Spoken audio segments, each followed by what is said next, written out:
What's up, ladies and gentlemen? This is your boy Marlon back at it again here. And this is the long-awaited, anticipated podcast that everybody's been asking for. And it is here, the MGN podcast, episode 1. We're still trying to figure out the time frame to start this bad boy up. But I'm thinking maybe around Saturday at like 2:30.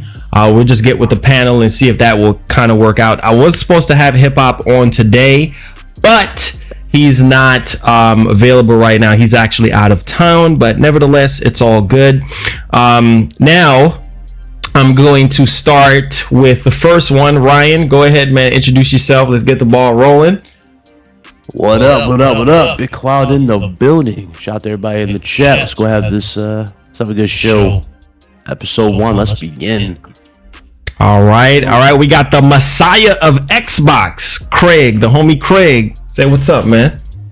Hey, what's going on, man? Thanks for having me. That's the only man that tells the truth to the community. That's why it makes me the Messiah. But shout out to everybody in the chat. Thanks for having me. Most definitely. Joystick for life. Say what's up, man. What's going on, y'all? This is the Devout Joystick coming at y'all. Glad to be back. Shout out to everybody in the chat. Let's get started, man. All right. So I know Ryan said he has to jet out within an hour or so, but other than that, we should be good to go for at least 2.5 hours. Now, first thing. I know. I know, right? It's pretty sick. Popped up. I was like, damn, they came out clean. Thanks to you, man. So first thing I wanted to ask everyone, we could just take like one at a time on this one, is the PS5 reveal event, the long-awaited PS5 reveal event for June 4th. I want to start with Ryan first. Like, what's your expectations? Because I know a lot of people is worried about the console, if they're going to show it or not, and what are some of the games, or what do you think they're going to be showing a little bit over an hour? All right, so with the amount of shows that me and you do throughout the week, or just talk in general, I think it's safe to say Horizon Zero Dawn 2 more than likely is going to be shown in some capacity, right? They keep talking about this is the game to set the benchmark for them. Yeah. And so I think that's more likely going to be there on the game side. A lot of people are talking about, was it Dark Souls remake or Silent Hill? Silent Hill keeps getting tractions, like for the most part, Silent Hill. And I'm wondering if that is actually true, if we're going to get that or not. But I do think that is the case for Silent Hill. Aside from that, to the overall, hold on, so they're saying echo. They're in echo. You're in echo still? No. Actually, everything sounds pretty good. I don't hear no echo. All right, well, no, I don't know what to say, but we go back to this now in terms of the design or whatnot. Yeah, we're saying very bad internet echo. I don't know, but anyway, in terms of the design and all that jazz, I do think the PS5. I don't know. I'm kind of, it's like a toss up for me, right? Whether or not the console's going to be shown. A lot of people are actually torn between this. Some people actually want to see it in general because like it's like they just been waiting for it for the longest. I'm not sure we'll get the console, to be honest with you. I just don't. And the reason why I don't think we'll get it is because more than likely, they're going to hold that off to August. And the reason why I say they're holding that off to August is because, remember, August is pretty much the day for the actual price points for these consoles. You know what I'm saying? And they probably show both the price and console there, just to keep the prestige out there. And the reason why I say that again is because, remember, they're talking about the show showing more gameplay and being centered strictly around games that actually showcase real gameplay. So again, if Horizon Zero Dawn 2 is going to set the benchmark, you know what I'm saying, that might be it. Oh, they're saying the echo is really loud. Can y'all still hearing the echo? Oh, let me turn it here.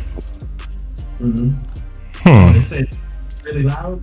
Y'all still hearing the echo? I have my mic muted, so like if it was me, then you know. Hold on. Don't hear no echo. Oh, it's good now. Wait, is it good now? Yeah, D-Nice is saying it's good now, so it could be how that guy's listening. They're saying it starts like a starting lineup for a baseball game. Oh wow! But then somebody else gave it a thumbs up. Okay, just join in. Okay, so it sounds good. I'm guessing. Is it sounding good, guys? It's cool. Let me see what they saying. Yeah, is it good? Okay, they say it's good. I don't know. Maybe yeah, because normally what happens is like if somebody else is playing me in the background via stream, then it throws an echo. But I think we're good. Yeah, go ahead, Ryan. Yeah, okay. Just go ahead and mute my mic. Yeah, I turn my volume up just a tad, just so they didn't hear me or not. But okay, so in terms of the console, again, I don't think the console's a toss up. It could be shown, it probably won't be shown. I know a lot of people want to see it. A lot of people are torn between that. Again, I don't know. I'm not sure if Sony will show the console, but it will just be simple. It will be straightforward if they just showed the console, and then both Microsoft and Sony play chicken until August, and that's when we'll get the actual price tags. Because I doubt Sony is going to show I doubt Microsoft is going to show the price at their July show. I think that's something that's going to happen later on in August. So yeah, it's just going to be strictly a game showcase more than likely, but they'll probably also do a deep dive of sorts into the actual DualSense controller as well, and give you more of an understanding of what they're trying to do with DualSense versus DualShock 4. Okay. Craig? Yeah, I won't be watching it. I'll be at work, so I'll just try to glance at it while I'm sitting there at the desk. I'm expecting them to show maybe 20 minutes of multiplats, and then 20 minutes of regular gameplay, and then they'll have some interviews, videoed interviews on what we can expect. I was hoping for the deep dive that I'm being told now that's July. The deep dive is going to happen sometime after there's a couple other events in July, but I just want to see the games running. I have a better sense on what Sony's trying to do. Listening to the Epic developer Tim Sweeney, that helped me personally. Mark Cerny, that was that. Like I said, it was ASMR, whatever that's called. I could not stay awake, when he was talking. But I'm interested in the technology more than anything. And yes, I think we'll get a reveal, because the only reason I think it is because the console was now in mass production. They started mass producing either Wednesday or Thursday. So eventually it's going to leak out. It'll probably leak out in the next 2 weeks. So hopefully we get a reveal of what it's going to look like. Then maybe next month we get the deep dive. Gotcha. Joystick, what you got, man? Yeah, I think that it's gonna be. I'm getting the echo now that I hear on my end. Now I'm starting to hear it. I think that there's gonna be like some bombs dropped. I'm just gonna go right off and say that I think that they're gonna try to talk more about games that will be launch titles and show a little bit of gameplay regarding that. I think they may show the console. Like, I'm leaning hopefully more 50% on that. Just based off the newsletter. I don't know how many people are subscribed to the newsletters. But from what I see, they're hitting some wickets there that I don't understand why they wouldn't show the console or even just the controller based on these wickets they're hitting. So they're hitting lightning speed, talking about they're harnessing the power of a custom CPU, GPU, and SSD. Then they're talking about stunning games and breathtaking immersion with the haptic feedback and adaptive triggers and the 3D audio technology. So all together, I'm trying not to get like blindsided if they do drop the stuff. You know what I mean? Gotcha.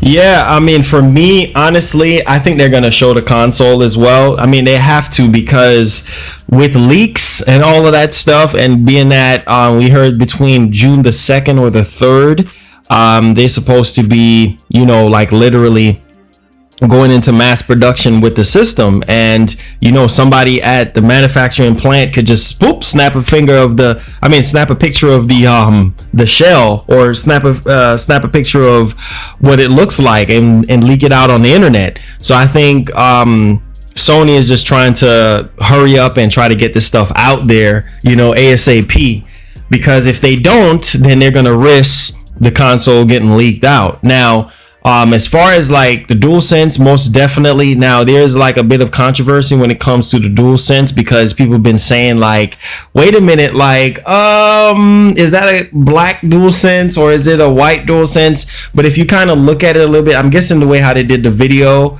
it seems as though it's still white, but a lot of people are saying that it could be a black one as well. I think, Sony should do that whole multicolored controller scheme with the DualSense, in my opinion. I think that would be just a win-win situation there. Also, I would say this, when it comes down to the games, there's a lot of games that I'm expecting to be there. Obviously, Gran Turismo 7, I think they're going to probably show that off. I think they're going to show off that Ratchet and Clank. I think Blue Point Games should have a strong presence there, because we've been hearing rumors about some different titles that they could be working on, not just the whole Demon Souls remake.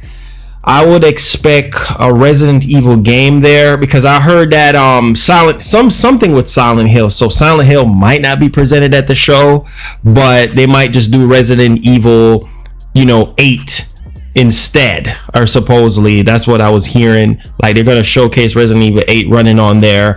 Horizon Zero Dawn, I think, is probably going to be a big surprise at the end, just to kind of show people what the PS5 is really capable of, power wise and everything like that. I think that's going to be like a jaw dropper for everyone, most definitely. But I think that they can use a little bit over an hour and really showcase a lot of stuff. Obviously not price, not pre-order, but not release date as well, but show us what the system look like, talk a little bit much more about the DualSense, and then just show us some first party games. Now, as far as third party stuff, I mean, we might see Assassin's Creed Valhalla, we might see maybe Watch Dogs there, Watch Dogs Legion, we might see, I'm trying to think, maybe the new Call of Duty, whatever it's going to be called. I think it's called Black Ops Cold War or something like that. They might use that to just showcase that as well. And probably like a few other titles, because Sony is so paranoid, from what I heard. Like, they're really, really paranoid to the point where they literally forgot to even mention it to the developers that is going to be having their game showcase at this event. And so it just goes to show you that if they're paranoid, in that paranoid state of mind, they have to show the console. They have to show what the box look like, because the longer they wait, the more risks they're going to actually put themselves into not showing it and getting the stuff actually leaked out, and then that's going to ruin the experience. I mean, we see what it did to Last of Us 2, which, I mean, at this point, that game is going to actually sell phenomenally. It doesn't really matter at the end of the day, because it's Last of Us, right? Just like if Halo gets leaked out, it's still going to sell well. But I'm excited, man. I'm expecting this show to be a juggernaut of a show, and this is long overdue for PlayStation fans. And also the new Crash Bandicoot game as well. We've been hearing that that's supposed to be some sort of third-party exclusive to the PS5. So I think there's a lot of different surprises that is going to be at this particular event, and I think people are just going to be blown away. I just want to see gameplay. Now, for a lot of people who don't know what's actually going on here, is that apparently there's a PS5 game that got leaked out. You see what I'm saying? I don't know when this leak happened. I think it probably happened earlier today or yesterday, but Harry Potter got leaked out. I'm not going to show no footage on the podcast, but if you Google it hard, you will see it. And it's kind of fuzzy, because I'm guessing they didn't want to really show like actual visual representation of it, because they didn't want to get in trouble. But yeah, there's some footage going around. If you Google it right now, you will see Harry Potter going like through the wall and you see like bits and chunks of the wall on the floor. It looks next gen. I ain't gonna lie to you, but you can't really see obviously like all the extra details when it comes to like ray tracing and the lighting and the graphics and all of that, but you can kind of see it just a tad bit. Like it's not very clear. So that's what I'm saying, like stuff is already getting leaked out already, so they have to show the box. I mean, at this point they have to show what the box look like, you know what I'm saying? At least, like I said, save the deep dive for like, you know, next month, because they're trying to match what Xbox is doing with the whole Xbox 2020 situation. And make no mistake that Microsoft will be looking at this particular event and learning from their mistakes with their Inside Xbox, because they have to really sit down and be like, okay, what is working for Sony? Oh, okay, they did this, they did that. Okay, let's try to do this, because they got plenty of time, because their July event is, you know, about a month, basically a month and change, or however when they're going to announce it. But I think they have enough time to make some adjustments and actually learn from the best, learn from what Sony is about to do. So that's just my full take on it. I think that Sony is going to show the box because they don't want to risk getting the box leaked out there, and they're going to literally talk a little bit about the DualSense, like, you know, basically the different features of it, because obviously they're going to be using it to showcase you know, the games and everything, playing the games and everything. So they have to show what the controller looks like, obviously a little bit more as far as the back buttons, because the back buttons we still don't really know much about. We know it's there, but we don't know much about it.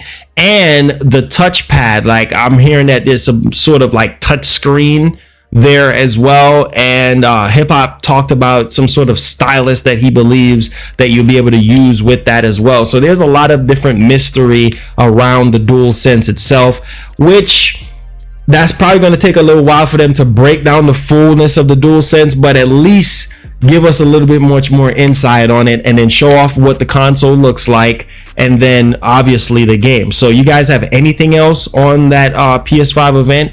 And what are you guys expecting for the games as well? Like, do you guys expect the games to be at 4K 60? Like, what are your expectations? So, Go ahead, brother. You did? Alright. Well, we talked about this yesterday. There was a big list of games. Remember correct? There was like a list of games that was they had like a lot of details for them. 4K 60. It was like it had 4K 60 for a lot of the games. Like for example, Dying Light 2, 4K 60, stuff like that. So it's going to vary. Like, let's be realistic here. It's going to vary. I mean, we see what Ubisoft likes to push visuals. They don't like to push performance so far. And they're not known for releasing any performance modes for their games. So I know a lot of people are saying, wait for Ubisoft. They might release a performance mode for Valhalla. They haven't done that. And ironically, somebody actually said that the Xbox One X is going to get like some 60 FPS mode for a game, like from Assassin's Creed, and that didn't happen. It's like, nah, you're not gonna get that. What's gonna happen is all developers are gonna just basically, they're gonna pick and choose what they're gonna do with both systems, but 60 FPS is achievable on both systems. I said this numerous times. They both are very capable of 60 FPS, but again, a lot of these developers more likely might go with the pretty visual, just to, you know, focus on the eye candy perspective of the games. Yeah, I'll say what I personally would like to see is them is this boost mode, because it's supposed to be for the top 100 played games. Now, I don't know if that's by sales or by hours played, something like that. But I would like to see, are they able to get past the checkerboard? They make these games 4K native to kind of take that edge back that a native picture has. Are they going to be able to get out of the 30 FPS on a game like, I don't know, Horizon Zero Dawn? What will boost mode do for games like that? And so I'm interested in that. And I'm sure they're going to have to show us. They're going to have to show us them loading games. And again, because their competitors show it, so they're gonna have to show that. And show a game that takes a long time to load on the Pro, like your big cloud out of Ubisoft, Assassin's Creed Odyssey. It takes forever between load screens. So let's see that game loading show it on the PS4, show it on the Pro, then show it on the PS5. Let's look at this lightning speed SSD that they have. And so I've seen people in the chat. Shout out to the chat. Hit that like button, people. But somebody brought up SOCOM and Siphon filter. Yeah, that'd be great. I mean, let's see that too as well. But I would like to see this boost mode, because if shout out to Hip Hop Gamer, if it's going to basically turn itself into a PS4 when you put a PS4 game in, how does the boost mode work? How does it know to boost that particular title? So, and again, let's, maybe we see something like that. So that's what I'm interested in. All right, Ryan. Ryan went. It's Oh, Ryan. Oh, okay. All right. Let's see. Joystick, do you have anything on the games?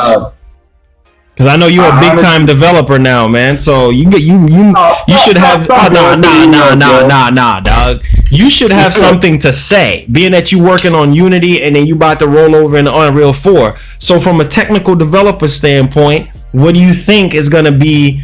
How you think the games are going to look? You know what I'm saying? Because one of the things that I tell people all the time, don't try to have a high expectation. But I mean, you're talking about next gen, you're talking about these systems so freaking powerful than anything else out right now. So obviously people are gonna have this high expectations for graphics and frame rate and all of that and gameplay. So I mean, from a developer standpoint, I mean, what do you think? What do you think you're gonna be able to see? You think we're gonna be blown away by everything that Sony is gonna be showing us, or what?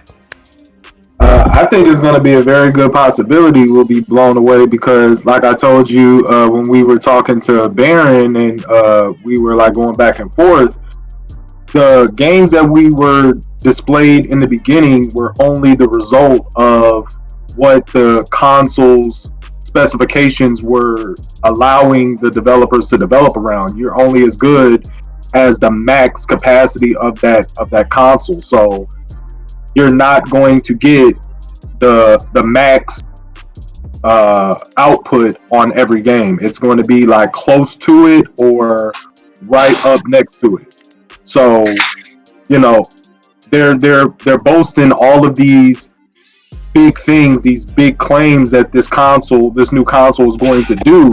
So it's going to be exciting. It should be exciting because, okay, now if we're stepping into 4K 60 frames and we're stepping into ray tracing and we're stepping into SSD solid states and all of these other things, and they already just demonstrated a 0.8 second load time on Marvel Spider-Man, I think that the developers are designing these games right just to demonstrate. You should be excited. I don't know if it's going to be 60, it may be 30, but even those things like the two others were mentioning, you're going to get some stunning visuals nonetheless. You know what I mean? It just comes down to the functionality standpoint.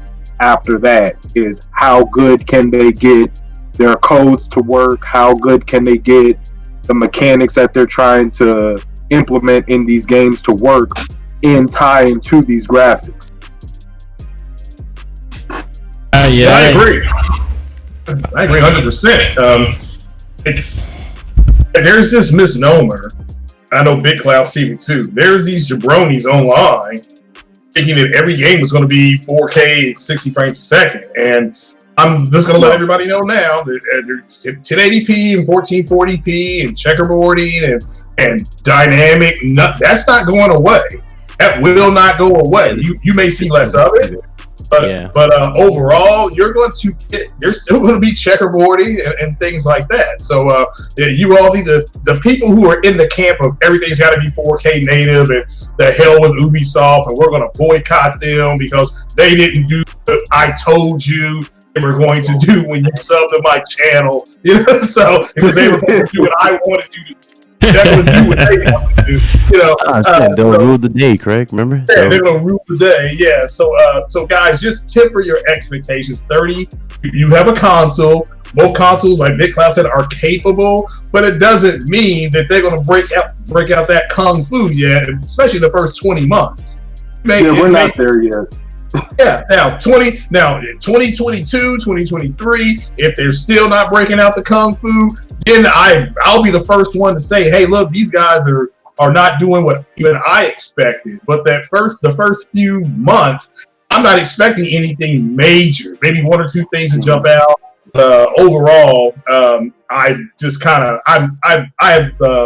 and a part of this is because I can't just go out to the store and buy it. I'm just kind of like, all right, well, whatever, just show it to me. And that goes for Microsoft too. I agree with Mr. Joystick here. If these guys have got to break out their kung fu, there's going to be the first party devs are going to use much better kung fu than the third party devs. So we'll have to wait and see now. Yeah, I mean, honestly, here's my thing though, because this gen has been really, really hyped up. You know what I'm saying, to the max. And I think a lot of these Xbox guys in particular, you know, they talk about T-flops like it's like the second coming of Christ. And it's like, bro, like last freaking gen, y'all wasn't PS4, Xbox One. Nobody cared about freaking T-flops. You know, everybody was talking about resolution, right? And frame rate, which is more important than freaking T-flops. And so my whole thing is this: already the scope has been set. Remember what Phil said? Big Phil boy. I met him a couple of times. He's a really, really cool guy. But my whole thing is this. He said that this generation is going to be, I forgot the jump that he said. I think it was like from 2D to 3D, or it's going to be a huge generational leap. You know what I'm saying? Ahead of anything that we have ever experienced before. And so when you're saying things like that, you know what I'm saying? It leads one to believe that, bro, I'm ready. You know what I'm saying? Do you know why they're talking about teraflops more now as opposed to older consoles? So the reason why they're doing that now is because now we are stepping into more uncharted territory when it comes to games. Like, we're leaning more towards mini computers now, like mini PCs. Like, give it another generation, maybe even like a pro version of the PS5, and you know, if they design it right and get the parts right, we may see it sooner than later. But we're stepping into uncharted territory now where the teraflops do matter, and it will only impact the functionality and the ability that the developers and the programmers have to work with. Like, you're giving them extra gas mileage to play with when it comes to patches, when it comes to, you know, giving us better, you know, content per $59. You know, I'd be surprised if they up the price of $69, because I mean, every big console generational leap, like, I forget what PS2 was, but it sure wasn't $59.99. Now it's something that we're accustomed to. Now they curve us to a $69.99. Then you got the deluxe edition that's going to jump up an additional $20 from that. You know what I mean? Yeah, I see what you're saying. You know, like I said, man, that's why I tell people lower your expectations, because after that whole inside Xbox situation, like, I was like, oh my god, and oh boy, I'm gonna dig in some butts today, because here's he said it, not me. Hey, look, you know what I mean when I say that. Listen to me. Listen. Bruce Cheeks. Go ahead, Bruce those cheeks, man. His name is Matt Booty. Hey, exactly. His name is Matt Booty. So I'm saying, hey, look, I'm gonna dig in some booty today, because look, man. Matt Booty said that within the first year or two, no Xbox exclusives, Series X exclusives, right? Sony came out. Sony 60 games and then took it back after it was supposed to not be 60, because he was like, "Oh, we're not going to mandate 60 FPS." I'm like, well, why are you talking 4K 60? And then the apologist, well, he's clearly talking about the first party. Let me tell you right now, I'm gonna say this live on camera. Oh my god! These damn games are not 4K 60. Y'all going through a return of an old avatar. Gabriel Terry with the 5 says, not true. Almost all devs have said T-flops don't matter. I hear excuses. I mean, most definitely. I mean, T-flop is just a small portion of it. I mean, honestly, these Xbox guys, and I say Xbox guys because they're the ones that are running with this thing, and like, oh, the 10 and the 12, bro. The 10 and the 12 don't freaking matter, bro. Like, that's just part of the freaking equation. I mean, Mark Cerny broke it down for us. Yeah. Come on, bro. Like it's like a difference, like in terms of like PS2 to PS3 type thing. It's like, dog, 2 teraflops. Look what Sony's doing with 4 versus your 6. Exactly. You know, I'm like, exactly. Like, be realistic here. Like, come on, dudes are trying too hard. Like, they really are. Developers are praising SSDs now. Oh, but SSDs don't matter, you know, and all that stuff. So okay, we'll see. Man, it's the game. PS5 is capable. They're not pushing insane graphics, right? They're not trying to go over the top of graphics. And to tell you the truth, they don't need to. They really don't need to with the console. All they gotta do is correct the issues that plague the consoles in general. Load time is one of the most annoying things that's always plagued consoles. Yep, and just look at the old Grand Theft Auto games. Like, I tried re-downloading San Andreas. I was able to download San Andreas 3 times, like, you know, just deleting it, putting it back on, and got to the game before they used to plague a PS2, you know? Yep. That stuff is crazy, man. And that's why I say, man, you know, where the win is gonna come in is the games. You know what I'm saying? We know Sony's greatest strength, right, is their exclusive titles. And we know Microsoft's greatest strength is what? We know what their greatest strength is. Power. Power. I mean, power. I mean, that's all they talk about at the end of the day is power. This past gen, PS4 and Xbox One, power. You know what I'm saying? And set-top box, entertainment box, DVR box. You know what I'm saying? Like, bro, we need to see games. Where is the Last of Us 2 type of experience? Where's the Ghost of Tsushima Ninja type of experience? Like, bro, do I need to keep going? Please, I mean, the only thing y'all have is what? Gran Turismo. Like when it comes to Gran Turismo, what do they have to go against Gran Turismo? What? Forza Horizon? Okay. All right, that's cool. That would be Forza Motorsport. Oh no, that is. Oh no. They've got a bunch of IPs that they're sitting on. I think Fable is happening, so that's one thing to look forward to is Fable. But yeah, I think it's happening. Yeah, but Fable is like, what else, you know? Yeah, what else do you have? And which one can say, well, you know, they're gonna do Perfect Dark, or they're gonna do a new Killer Instinct, or they're gonna do well, we know about Everwild and Project Mara and stuff like that, but it's like, bro, like, what else do y'all have that is gonna be like truly groundbreaking? Well, Halo Infinite, well, we already know that's gonna be the new cash cow. And from what we're hearing about from some people saying that, you know, Halo Infinite is gonna outsell literally everything that Sony has to offer at launch. Like, the Series X is gonna outsell the PS5 at launch. You know what I'm saying? Like games come out. No, because of Halo Infinite. They're saying because Halo Infinite is going to be one of those titles that's really going to show you what the Series X can do. They're saying that, hey, look, this is what's going to happen. You know, Microsoft is going to have the upper hand on Sony because Halo is just that title that's going to drive a lot of sales to the Series X, because even though you can play it on PC, you can play it on the original Xbox One, you know, for that visual showcase, people are going to buy the Series X. And so they're saying that the Halo install base is way bigger than anything that Sony has to offer. Not freaking true. But that's I'm done. I'm so done, bro.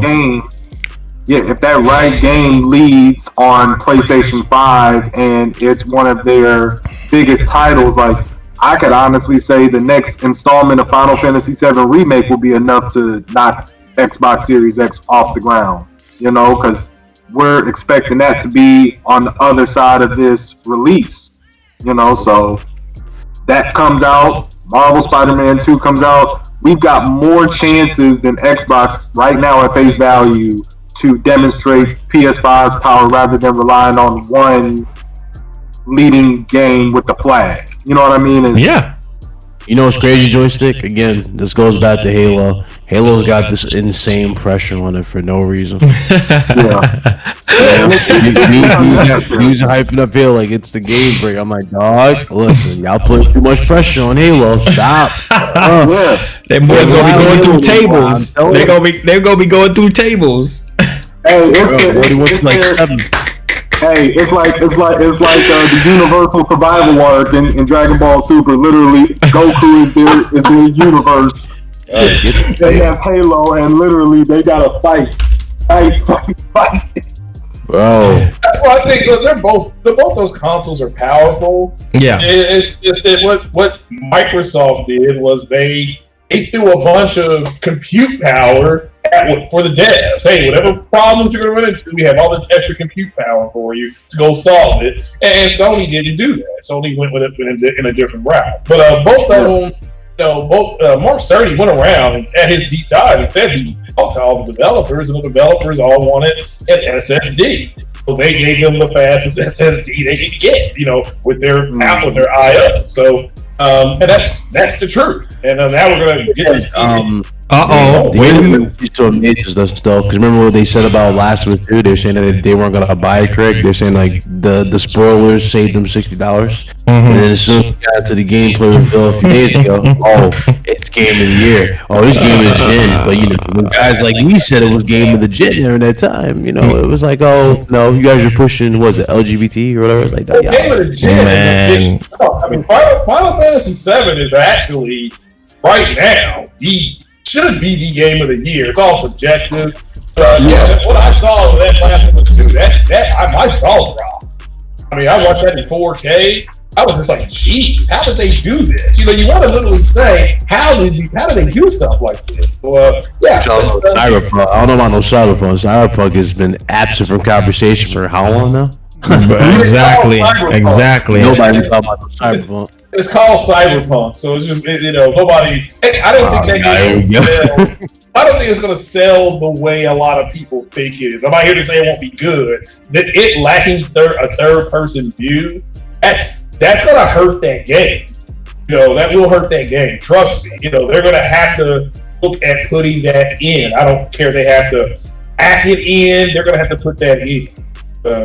That will hurt that game. If not, you're just playing Deus Ex. Yeah. It's the same game. Real talk. People walking around with cybernetic parts, hacking into different computers. That's what you did. You already did that. The difference is that at least you could do it in third person. Yeah. On that game, you can't, and on first person. I believe it had a first and third person mode. Yeah. So you mean to tell me that trash studio is going to outdo Project Red? Is what I'm being told. So it's just I don't see it getting Game of the Year. With that said, I didn't think Sekiro would, because that kid gave me a sword and he didn't have no shoes on. And they don't get it just I can't go kill for you. Oh God. We'll have to wait and see. But to me, Cyberpunk is called Cyberpunk. So I don't see Jeff Keighley walking up there saying Cyberpunk. Man, stuff is crazy. Yeah. We got a $5 super chat from East KY. He says Marlon was just post on Twitter that PS5 will be backwards compatible all the way to the PS2. Huh. Game over. Wow. Game over. It's a wrap. Game over. It's a wrap. Again, did not tell you. What are PlayStation dudes just scared for? I get what do we have to worry about? That's what I'm saying. Look, check this out. What do we have to worry about? This is why I sit back and I laugh at Baron. Like, what are you talking about? No. So listen, check this out. Look at all these. I'm not saying what East KY said is a what if, but I'm saying you could throw so many what ifs to kill any Xbox logic just by bringing up, this would be a good what if. Full backwards compatibility all the way to play a PS1. Okay, that just increased the value. I would pay $600 for that if it was $600. You know what I'm saying? Yeah. Now give me. I don't believe. Yeah, but now check this out. What argument could you pose to me to make me want to pay $600 for an Xbox Series X console if they brought that up to me? Not much. 52 CUs. No. No.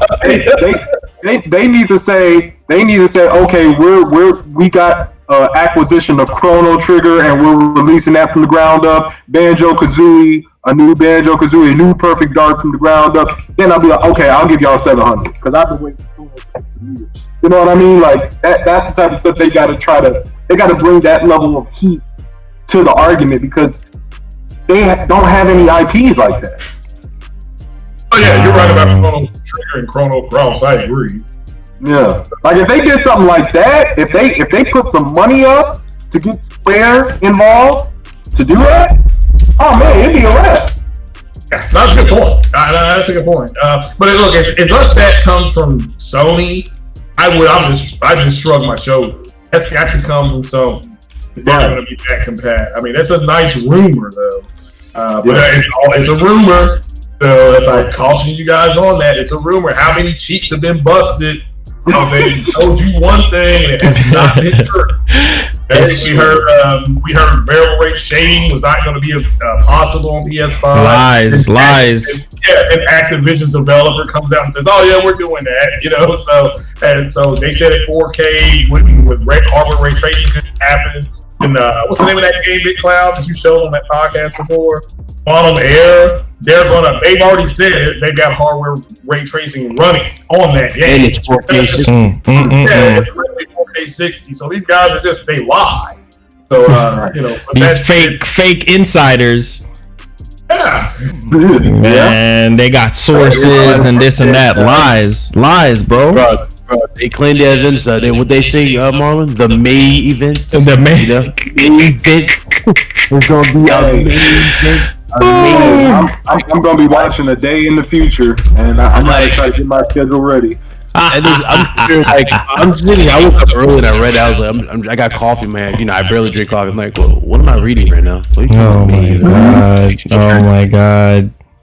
This is ridiculous, man. Now we're in June, the month that I've been lobbying for the longest on RGT. Now it's June. See, I've been right, guys. It's June. Yeah. Oh god! It's my ass. You read my shit. Oh my god! It don't even make sense. Like, it's just, I don't know, man. It's like people just sit here and hype certain things up, and it's like, bro, when it comes down to it, it's all freaking lies. Just like how they were saying that the PS5 was gonna overheat, you know what I'm saying, at launch, and then Sony is gonna come out with another, you know, revision 6 months later. That don't even make logical freaking sense. And you're a corporation. Why would you jeopardize your brand, right? And your credibility and your reliability for garbage like that? That doesn't make sense. That don't make logical sense. And so in the mindset of people, in the mindset of fanboys, it's safe to say, man, that a lot of these people just want the PS5 to fail. Oh, it's gonna overheat. Oh, that 10T flop is weak. I'm like, y'all need to stop, bro. Stop. Let's go to the back and pat thing just for a second. Now, y'all remember that poll that Sony strategically did? It was a few years ago when they asked, do you care for backwards compatibility? Yeah. And backwards compatibility had like 2%. Yeah. 4% on the poll. Yeah. I remember it was like that little chart. Again. Yeah.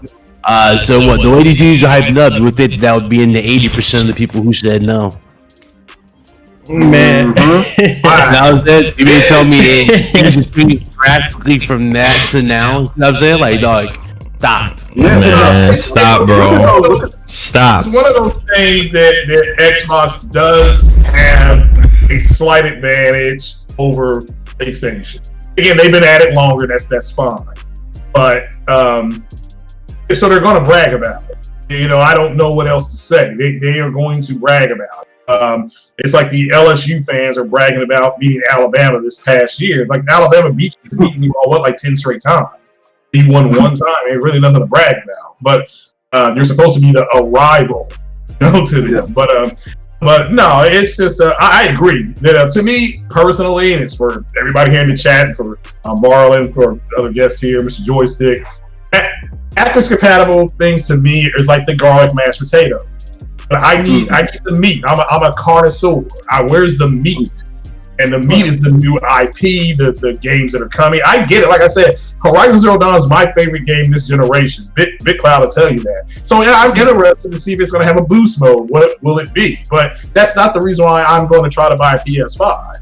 Like you saying, would it be for PS5? It's icing on the cake at that point. Yeah, the boost mode games is basically them taking advantage of the assets, and so basically any game. Yeah, remember the games that were running like unlocked frame rates, like for example, Bloodborne on PS4 Pro when they boosted it. Yeah, those games like that are gonna run at optimal efficiency. So basically, what they could achieve on PS4 Pro, which was 60, they can achieve that with PS5. So the developers can definitely fine tune their games now. So if they wanted to fix a resolution or run it at a higher frame rate, they can do that, or hell, even do both in this case, because again, those games are easily compatible with the PS5 since they're rocking x86, and it's simple. It's not like the cell processor; they can do that with ease. Wow. And so again, what is the what will we see? I mean, again, it's not that. PS5, I'm not going to buy it. I'm saying I'm not buying. So games that were running at dynamic 4K, you'll see running at 4K. Games that were running at 30 frames less will run at 60 frames if they wanted to push that to 60 or fix a 30 frame mark. You know what I'm saying? That's like I said, the cap is going to be opened up so that the things will get dragged along to the next possible level. And that's why he said 100 games were taking advantage of it, because remember, there was a lot of PS4 Pro games that were supporting that boost mode thing. So again, those developers who actually started to tamper with certain games on PS4 Pro, those games more likely will be getting bigger updates on PS5. So realistically, all their first party would more likely take advantage of it from 4 going into 5. So Ghost of Tsushima, if they wanted to, they could probably bump the resolution up even higher or push more assets. You know what I'm saying? Whatever they want. I see. Now check this out. We do have a new report here, and we're just gonna plug it and see what all of you guys think about all of this, because this is, once again, we've been hearing the rumors even before we saw the logo of the PS5 at CES, right? That it's gonna be fully backwards compatible, and everybody was just going crazy, right? PS1, PS2, PS3, and how it's gonna, you know, upscale all of them, and it's gonna look beautiful. Like with Microsoft just came out with that whole situation with the Series X being fully backwards compatible to every single Xbox game in the past, and how it's going to run some of them at 4K 120 frames per second, and you know how there's not going to be no slowdown. So you're telling me that I can boot up the original Halo and it's going to be at 4K 60 or 4K 120, no frame rate drops or nothing like that, and it's going to upgrade the visuals. Now check this out. So this is actually coming in. This is a rumor. That's why I put a question mark in the title. Now, shout out to East KY for this one. He said that PS5 will run PS2, PS3 games, plus DualSense has a touchscreen. Now, this is coming from a Turkish retailer here. Now, listen to this. Probably the biggest online shopping site in Turkey, called Hip, I'm not even going to pronounce that one, launched a page for PS5 and suggests that the PS5 will run every PS2 and PS3 games. And as we know already, PS4 games with the subtitle unique design that connects old with new. Now, almost there is a statement with the DualSense will have a touch screen, suggesting that we will be using it to see in-game maps simultaneously while playing the game. I know we saw the controller already, but the space in between the touchpad and the controller itself, there's like a gap in between there, and so that's where they're saying that the LCD screen is in there. So what do you guys think about this whole Turkish retailer saying that the PS5 will run PS2, PS3 games and DualSense having touchscreen? Anybody can jump on it real fast, and then we share it around. What y'all think? Lord, let me tell you, that's true. Game over. I gotta see what else they rocking on that damn DualSense, but I really like now that when they allowed us to buy the DualShock 4 super early before the console came out. Yeah, I think I'm just gonna buy the DualSense super early, and you know what I'm saying, break it down and talk about that. I honestly, I need to seriously experience that, like the whole thing in like in realistic terms. You know, I need it. Yeah. I don't know. There's so much going on with it. Are you talking about biometric sensors? Something like that. Yeah, I heard about that. Yeah. Where it's like it detects your sweat or something like that in your palm. That's like a thing they're trying to push. Yeah. So, again, still interesting. Craig, what do you think about the PS2, PS3 games running on PS5 and with the DualSense touchscreen? I mean, if it's true, that's great. That means I can play Mass Effect on the PS5. Here goes Barrett. Here goes Barrett. Yeah, I mean, I know on Xbox I'll be able to play it, but I don't know about this. Here you go. Here. Hey, Craig, I didn't mean to cut you. Look at the chat. Look, the Emperor has just entered. Yeah, talk about laughing my butt off. Y'all still in denial with these false ass rumors. The rumors, I mean, that's why I say if it's true, I'll have to wait and see what they doing. My whole thing is this, Craig. You know why, Baron, bring your black behind in here. You know why I'm saying. You know why I'm saying what I'm saying? Because Baron likes to, I wouldn't say damage control, but he wants to back up Microsoft because Microsoft is offering out the gate full backwards compatibility, for all their older systems, and Sony is just kind of like, well, they didn't say nothing. They said 100 at first, and then they came out with another press release saying that the whole entire PS4 library is going to be, running on PS5. But where's the 3, the 2, and the 1? And it's like, again, that's if it's true that they're gonna, and for first things first, Baron, it's 100 games at launch, and then they're adding the rest of the PS4 library, which I think comes to over 4,000. And again, if you're gonna sit up there and buy something smoking new, that crack that's pipe for anybody. You're gonna buy something brand new to go back and play something old. You got hole in you. That's all I got to say. Hey, but you know what? Like I said, backwards compatibility is the icing on the cake. Messina is a developer. She used to work for Activision. She said in the chat, PS5 will only do PS1, PS2, and PS3 only in emulation. If and only if Sony builds in a emulator. Otherwise, only PS4 and PS4 Pro and PS5. Right? So that's just the icing on the cake. The point of the matter is, thank you, Messina. The point of the matter is that it comes down to the freaking games, right? The newer games, right? The games that we really, really want to see to take advantage of the hardware. I mean, that's just the luxury of playing all those back catalog. I mean, I do believe that they're going to use PlayStation Now as like a cash cow for backwards compatibility via emulation. I think that's probably what they might do. You know what I'm saying? And say, go ahead. Oh, sorry. So that was a good lead in, because what Brittany said, I was thinking would be an awesome opportunity for them to repair and basically reinvent their PlayStation Now to match the platform of Xbox Game Pass. Because literally, in my opinion, that's what was holding Xbox value, in my opinion. Mm-hmm. So if they made it where you could download all the emulated games back to PlayStation 1, then guess what? You just made your value for the subscription service a lot better. Take it out of shared server, make it actual app on your PlayStation so that people don't suffer from crappy internet.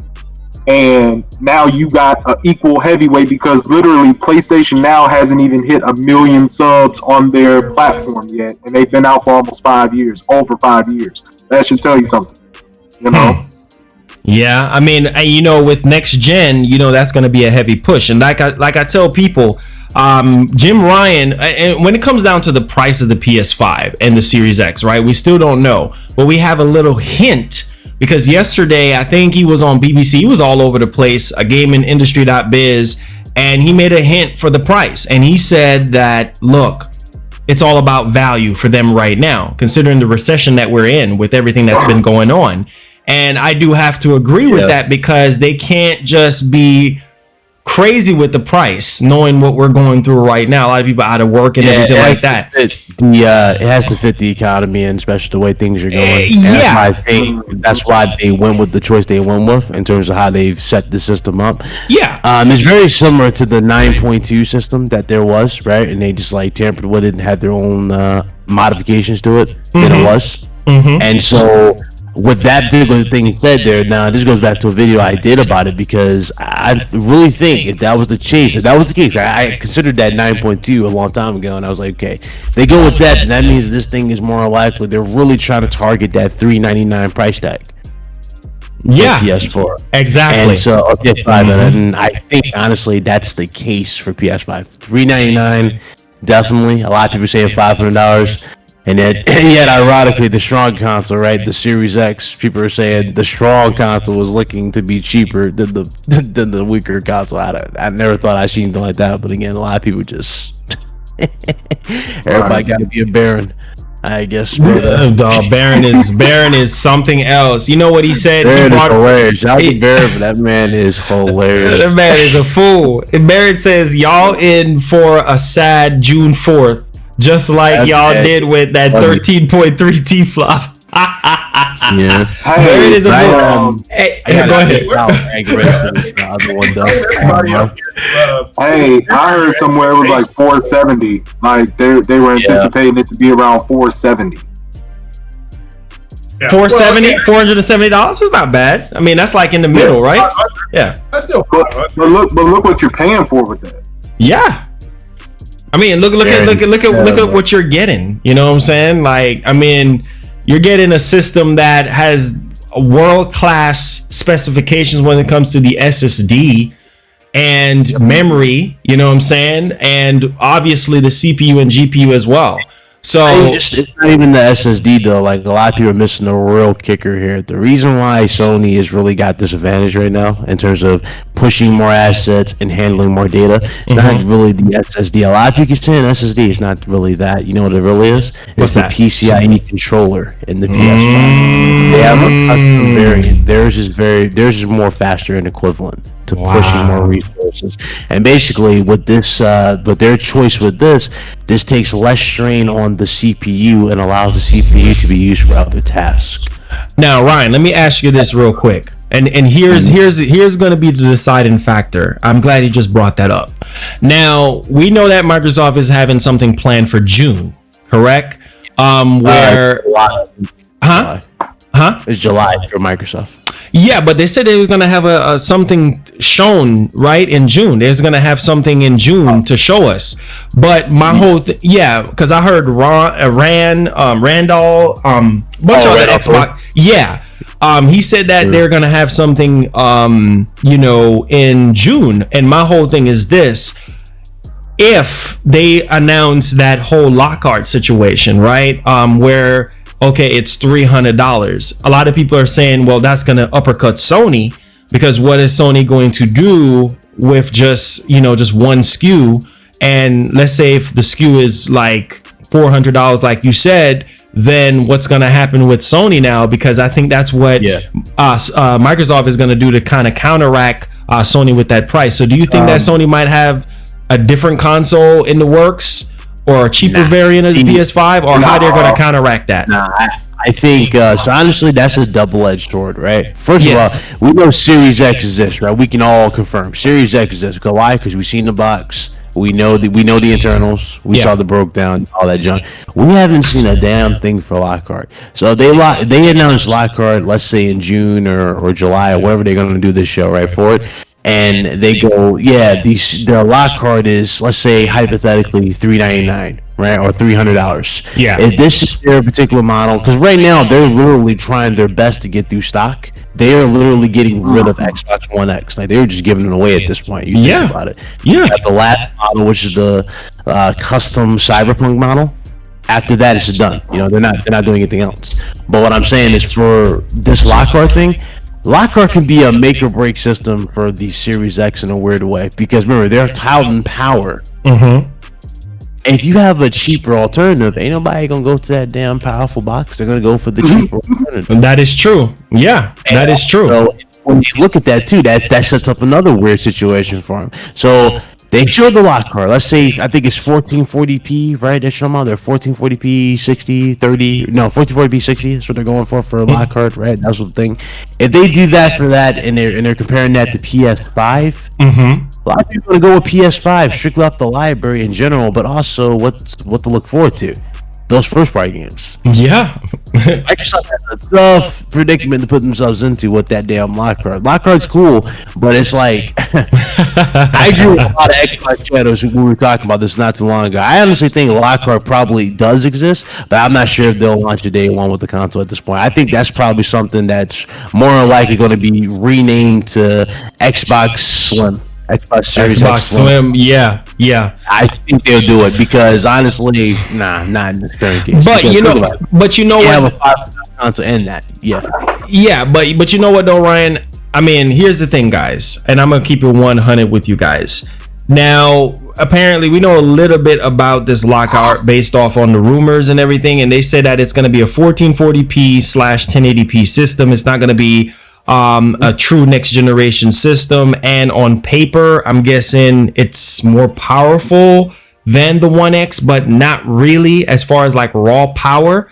And it's going to be an all digital system, right? So once again, for somebody like me who actually love to have like physical stuff, like I'm not going to buy that. And the fact that it's not like, you know, a true next generation system, I might as well just buy the Series X. And so if I was Sony, I wouldn't really worry about that. To be honest with you guys, I wouldn't worry about that. It's all about keeping those games. They just gotta have those bangers day one, and Sony knows that. Jim Ryan knows this. Obviously, Herman Hulst has been with them for God knows how long, just as long as Jim. You know what I'm saying? They know you can't rush something. You know what I'm saying? You have to have bangers there day one. You just need to have those. If you don't have the bangers, then what's the point? You know, of the conversation. Yeah. So. Yeah, and that's where Microsoft's issue has always been. Microsoft will always showcase something like come on, we give Microsoft props. So they can show off a bunch of games at the start of a gen, but their problem is maintaining that amount of games going through. Like they'll show off a bunch of bangers at the start, and then slowly start, you know, getting low, like less and less. Then you're back to the same 3 games they're relying on, and that's Halo, Gears, and Forza. Really truly commit a franchise. Like I'm surprised Rise didn't get a sequel. You know why? Because they tarnish because they tarnish their relationship with Crytek. You know what I'm saying? And that's why I say nobody wants to be bought up by freaking Microsoft. You see, Platinum Games came out like, no. We ain't trying to get eaten up by Microsoft, because this is what I'm saying, bro. Like Microsoft needs to go back to the drawing board right now. All right, let's talk about this July event. Since we're in the realm of talking about Sony event. Oh, you got it. Okay, go ahead. Yeah, I remember. Shout out to you. The show was fire. Shout out to everybody in the chat. See you guys, I guess next week. You doing it again next week? Yeah, next week around 2:30. We're gonna try to see if we can get that ironed out for 2:30 every Saturday. Hey, okay. So I'll see you guys next week. Y'all have a good one. Appreciate the invite again. Y'all be blessed. It's Big Cloud. You too. On YouTube, Big Cloud Gaming. Yes. Big Cloud Gaming. And y'all be blessed, man. Y'all have a good show. All right, you too, man. Take care. Yep. God bless. You too, bro. So like I was saying, Craig, Joystick, let's talk about this July event, right? Because this July event for Microsoft, after coming out of the crux of that Inside Xbox, which was a complete failure in my opinion, right? And they wanted to show gameplay. We didn't really get gameplay, right? We got gameplay in the beginning, but it was for a game that was already available and apparently wasn't running on the system. And we also, just to let y'all know, right? Y'all gonna be upset about this one, but you know what? This is no surprise, because a lot of the games that was shown, right, wasn't really running on Series X like that. And so, yeah, apparently that Scorn trailer that was apparently was shown. You remember that game Scorn? Yeah, it was actually not running on the Series X. Yeah. Yeah. So I'm like, what? Oh God. You know, to be honest with you, I didn't watch the Xbox live after I think it was like the second to last podcast we watched the Video Game Awards together. Yeah. Remember everything Xbox we went to sleep on? Yeah. So I kind of had a disdain for Xbox, and it was kind of like an accident. But like I kind of watched like from like Dreamcast guy or you or Wii U talk about literally there was just like a bunch of in-game cutscenes, no real gameplay. I was like, well, that definitely further solidified me not going to watch it. You know. Yeah. Yeah. They have to show gameplay. They messed up. I know they came out and apologized. They have to show gameplay, and because I mean, again, that's all I can really say for them at this point. I mean, I think it's fine that they were going to do have some backwards compatibility or emulation. Their games better, their old games better. That's fine. That's like the garlic mashed potatoes. Yeah. They have to show gameplay of new IP that I can't go out or go to a website and download onto my PC. Yeah. You have to give me a reason to go buy your system. Exactly. You know, because I don't want to hear people whining and bitching about, well, they're not making the game 60 frames a second. And on PC, you don't have a problem. You don't have a problem with that. And you want to Assassin's Creed Valhalla for me personally will be 60 frames a second. I don't have to worry about that, and how they're not using the system and all that kind of stuff. Because again, you all lied and you said that this is what it was going to be able to do. But at the end of the day, just show some gameplay, and that's it. That's all you got to do. You don't have to go into nothing else. I mean, they showed Minecraft running with ray tracing on there. They said Gears was running unoptimized at over 100 FPS. Show it. I mean, it's okay. You're going to get throttled anyway next generation. It's already over. So just have some fun and show some gameplay. It's all people want. Yeah, now, I mean, if you go ahead. Yeah, go ahead. Now, if you literally look at like what Messiah was saying, if you go ahead and you do what Xbox was talking about doing in the beginning, like they were trying to team up with Nintendo Switch and over 1 million different smartphones and tablets and stuff to put their Xbox Live out there. If they did that, you literally took away all your exclusivity right there. Like, if I can play, like Messiah said, on my PC, the same games that are available on Xbox, and I can play it on my phone, I can play it on the Switch, you're basically conceding at that point. It's just going to be a cable modem. Mm-hmm. There's nothing wrong with the console. The console's fine. I did a podcast a few weeks ago. It was called the Series X is fine. The fanboys took an L. That's who took the L. It was the fanboys who have been saying for 6 months, you're going to have to buy an Xbox so if you do this. You're going to have to buy an Xbox to do that. That's why there was such a angry, visceral reaction to the Epic demo. Everybody that says that they're here for the tech and they're here for the games, why were you not excited for the tech and the game? You were upset that it was running on the PlayStation and you lied to your audience. I mean, you lied. And they've been caught red-handed. Then the CEO of AMD put on a device and bit them over the couch. So they were saying it was RDNA 1 and RDNA Lite. It was just lie after lie. Again, they took the L. The Series X is fine. It's going to do what Microsoft wants it to do. So if you want to buy one, buy one. But I'm just really, I just don't get why people feel like they have to lie. They're still mad about the Epic demo from close to 3 weeks ago, Marlon. They're still mad. Wow. So they got mad at Tim Sweeney, called him a liar. You know how hard it is to get game developers to come onto podcasts? Yeah, it's tough. And then you go out there and attack him and say he's a liar. Lord have mercy. All they did was make things harder for everybody else because they're butt. It's disgraceful, man. It's just that, and this is why I say, man, I'm ashamed of the gaming community sometimes, man, because we're all trying to get there. You know what I'm saying? We're all trying to get. It's a crab in the bucket mentality that I always tell people. And, you know, it's like, instead of we try to get to the top together, you know what I'm saying, we dragging each other down. And it's like the Xbox community, bro, it's like very toxic, you know what I'm saying? And everybody just want their favorite piece of plastic to do well, right? But at the end of the day, look, it comes down to the games, right? And it comes down to the developers at the end of the day. And so we have to treat these developers with respect, because at the end of the day, if there's no developers, there's no games, there's no experience, there's no piece of plastic to have fun with. And so I do have to agree with you on that, because a lot of people right now is calling out this dev because this dev say this. And I mean, who else we're going to listen to, right? The developers. They're the ones with the dev kit. They're the ones with the actual hardware in front of them, so they can kind of, you know what I'm saying, tell us right there and then that, hey, look, this is what the system is capable of. This is what we're trying to do. This is how easy it is to develop for this system. And with the PS5, we see right now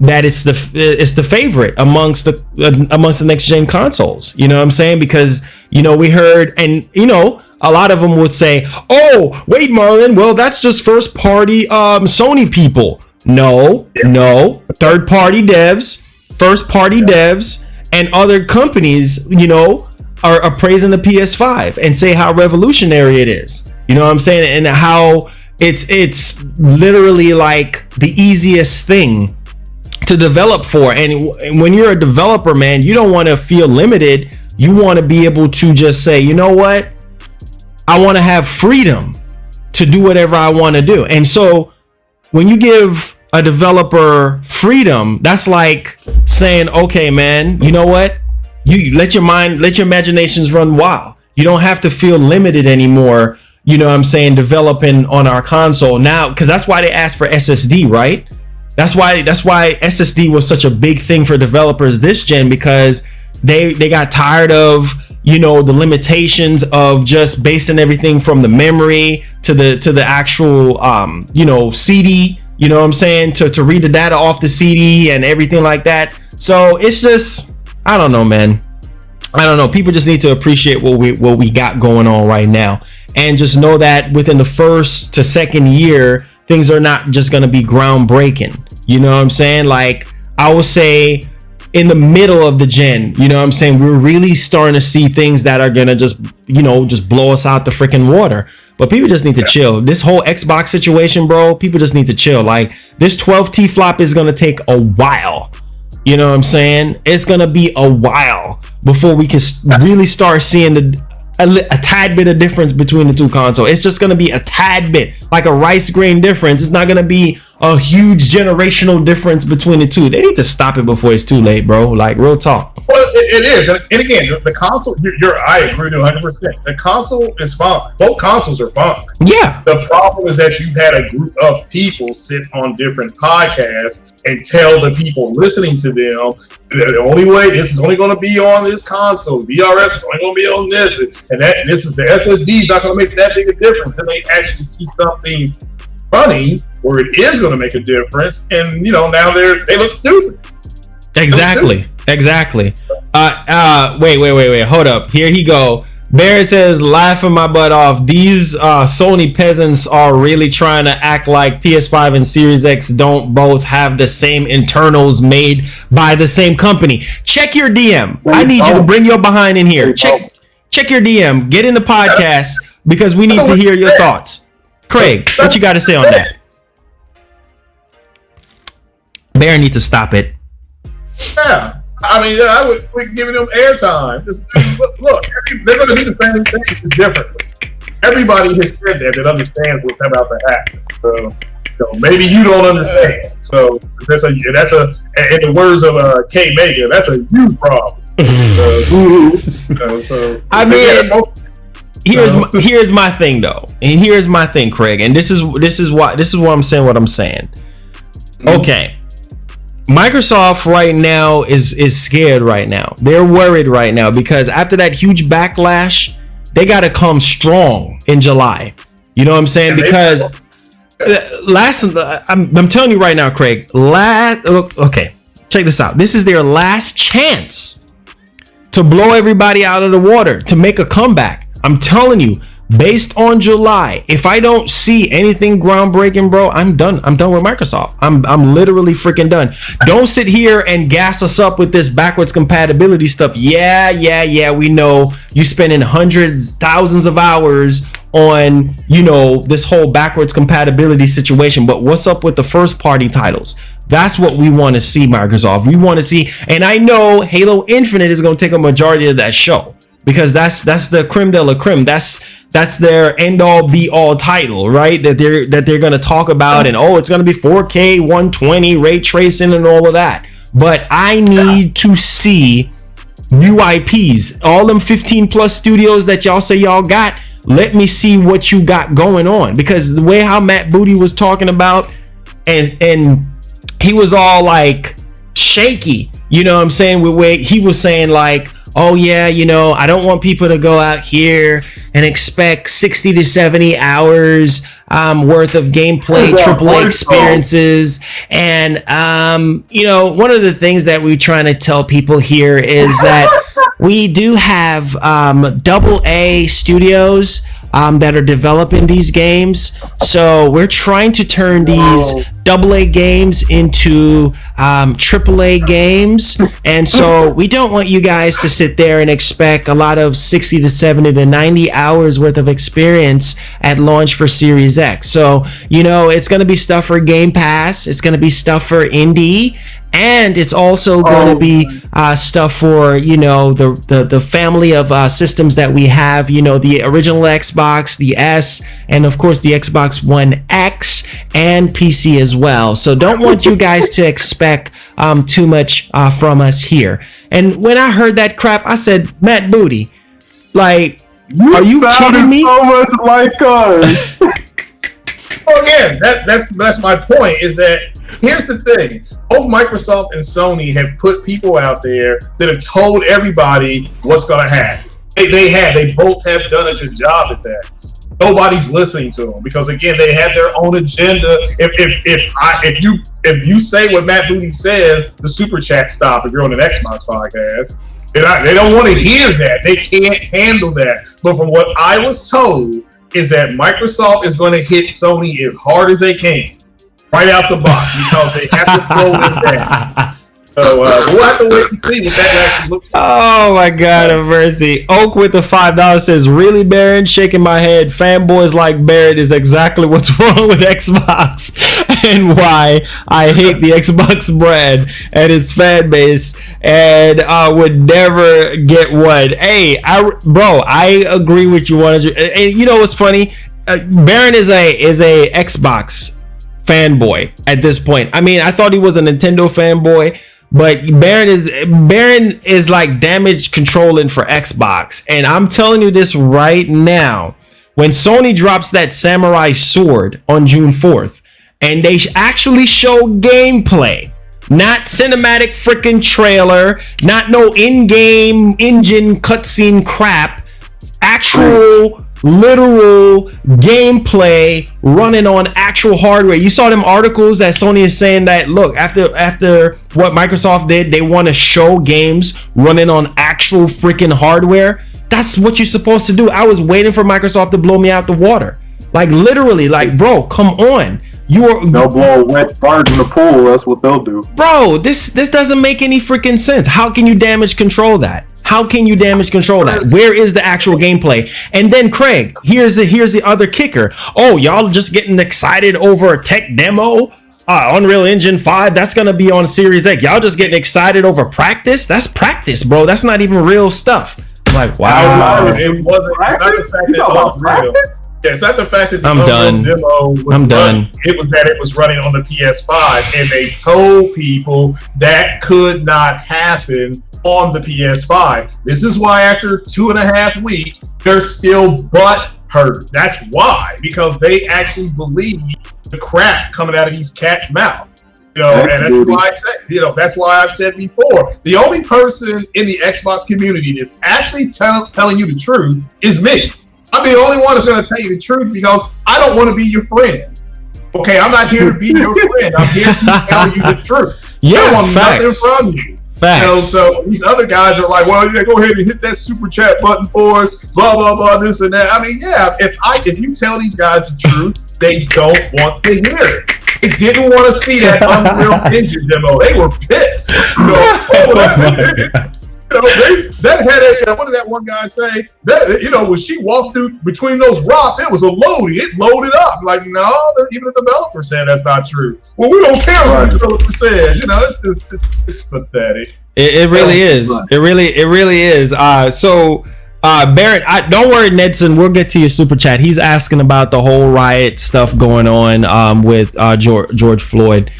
Craziness, man. That's a whole different podcast on that one. But thank you so much for that $2, man. It's just crazy. We just got to stay prayed up. Now, Baron said, Sony peasants always crying because I bring that truth gospel. You mean fake gospel? Laugh out loud. Can y'all just answer my damn questions? It's not that hard. Bring your behind in the podcast, and then we can. What question did you say? You made statements. You not asked one question. He's like smacking the congregation with towels. That's what he's doing. Yeah. Fake gospel. His quote. I'm gonna quote him. They're gonna have a come to. You all gonna be hurt or upset on the 4th. That's not a question. That's a statement. Where's your question at? He said, I'll answer your question. He said, laugh at y'all. Y'all mad for what? All it did was ask a question. Bring your behind so you don't have to mistype anything. I sent you an invite on Twitter. Check your DM. Bring your behind in here if you got something to say, because I know you got something to say. The point of the matter is, okay, all right, Craig, please be honest with me. I know you're a tech guy. Now, from a technical standpoint, be honest with me. Do you think that Gears of War, and this came out of Baron Black's mouth, he said that Gears of War 5 looks better than anything Sony has released this generation? Stop. I'm done. I dropped the mic. Okay. I gotta go. That's a subjective statement by him. That's not a factual statement. In his mind, it looks better, then it looks better. That's fine. I mean, I don't give a rat's ass what your opinion is. That's your opinion, dude. That's fine. If you think that Battletoads is going to be the best game, you think, I Shrunk Up Negro, Grounded. That's an opinion. Oh my God. Damn, man. It doesn't matter what he says, it doesn't matter. I think Horizon Zero Dawn is the best looking game this generation. Somebody else may say it's Mass Effect Andromeda. Somebody else is going to say, I think it's Red Dead 2. That's fine. It is subjective. It's not factual. All right? So it's just, it's the way it is. Nobody cares about your opinion. Nobody. Maybe your mom. Nobody. What is your question? Okay, his question is, here it is. Question number 1. What PS5 game will be at launch that will be as big as Halo Infinite? Okay. Please, somebody else answer it. Please answer it. Please. I answered it. I said Final Fantasy VII Remake, Ghost of Tsushima, God of War 2, Horizon Zero Dawn 2. Do I need to go on? Last of Us Part 2. He's talking about an actual PS5 game. That's what we're going to wait to see on Thursday, bro. That's what we're doing. We're waiting to see what they're going to show on Thursday. What's your launch lineup? Okay? That's what we're doing, man. But check it out. Check it out. Like, because they had a Twitter post going around. I think I saw on Marlon's video. There was like 30 games they were talking about possibly being on this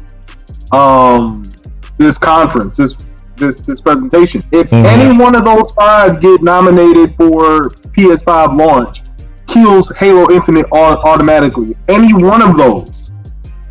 You know what I'm saying? That's the thing, is that he's asking a question and we don't have, again, we don't have enough facts and evidence to answer your question, Baron, because we don't know what the launch lineup's going to be. That's why we're waiting for gameplay on Thursday. That's it. That's the answer to your question. Now, the games you just brought up, Joystick, those are PS4 games that will probably have a boost mode at launch. I agree with that. But Baron, and to answer Baron's question, to be 100% accurate and 100% with him on his question, we don't know what the launch games are going to be. I guess the one game that they said would be out at launch is a Godfall, and that's not a PS5 game. That's a third party game. Right.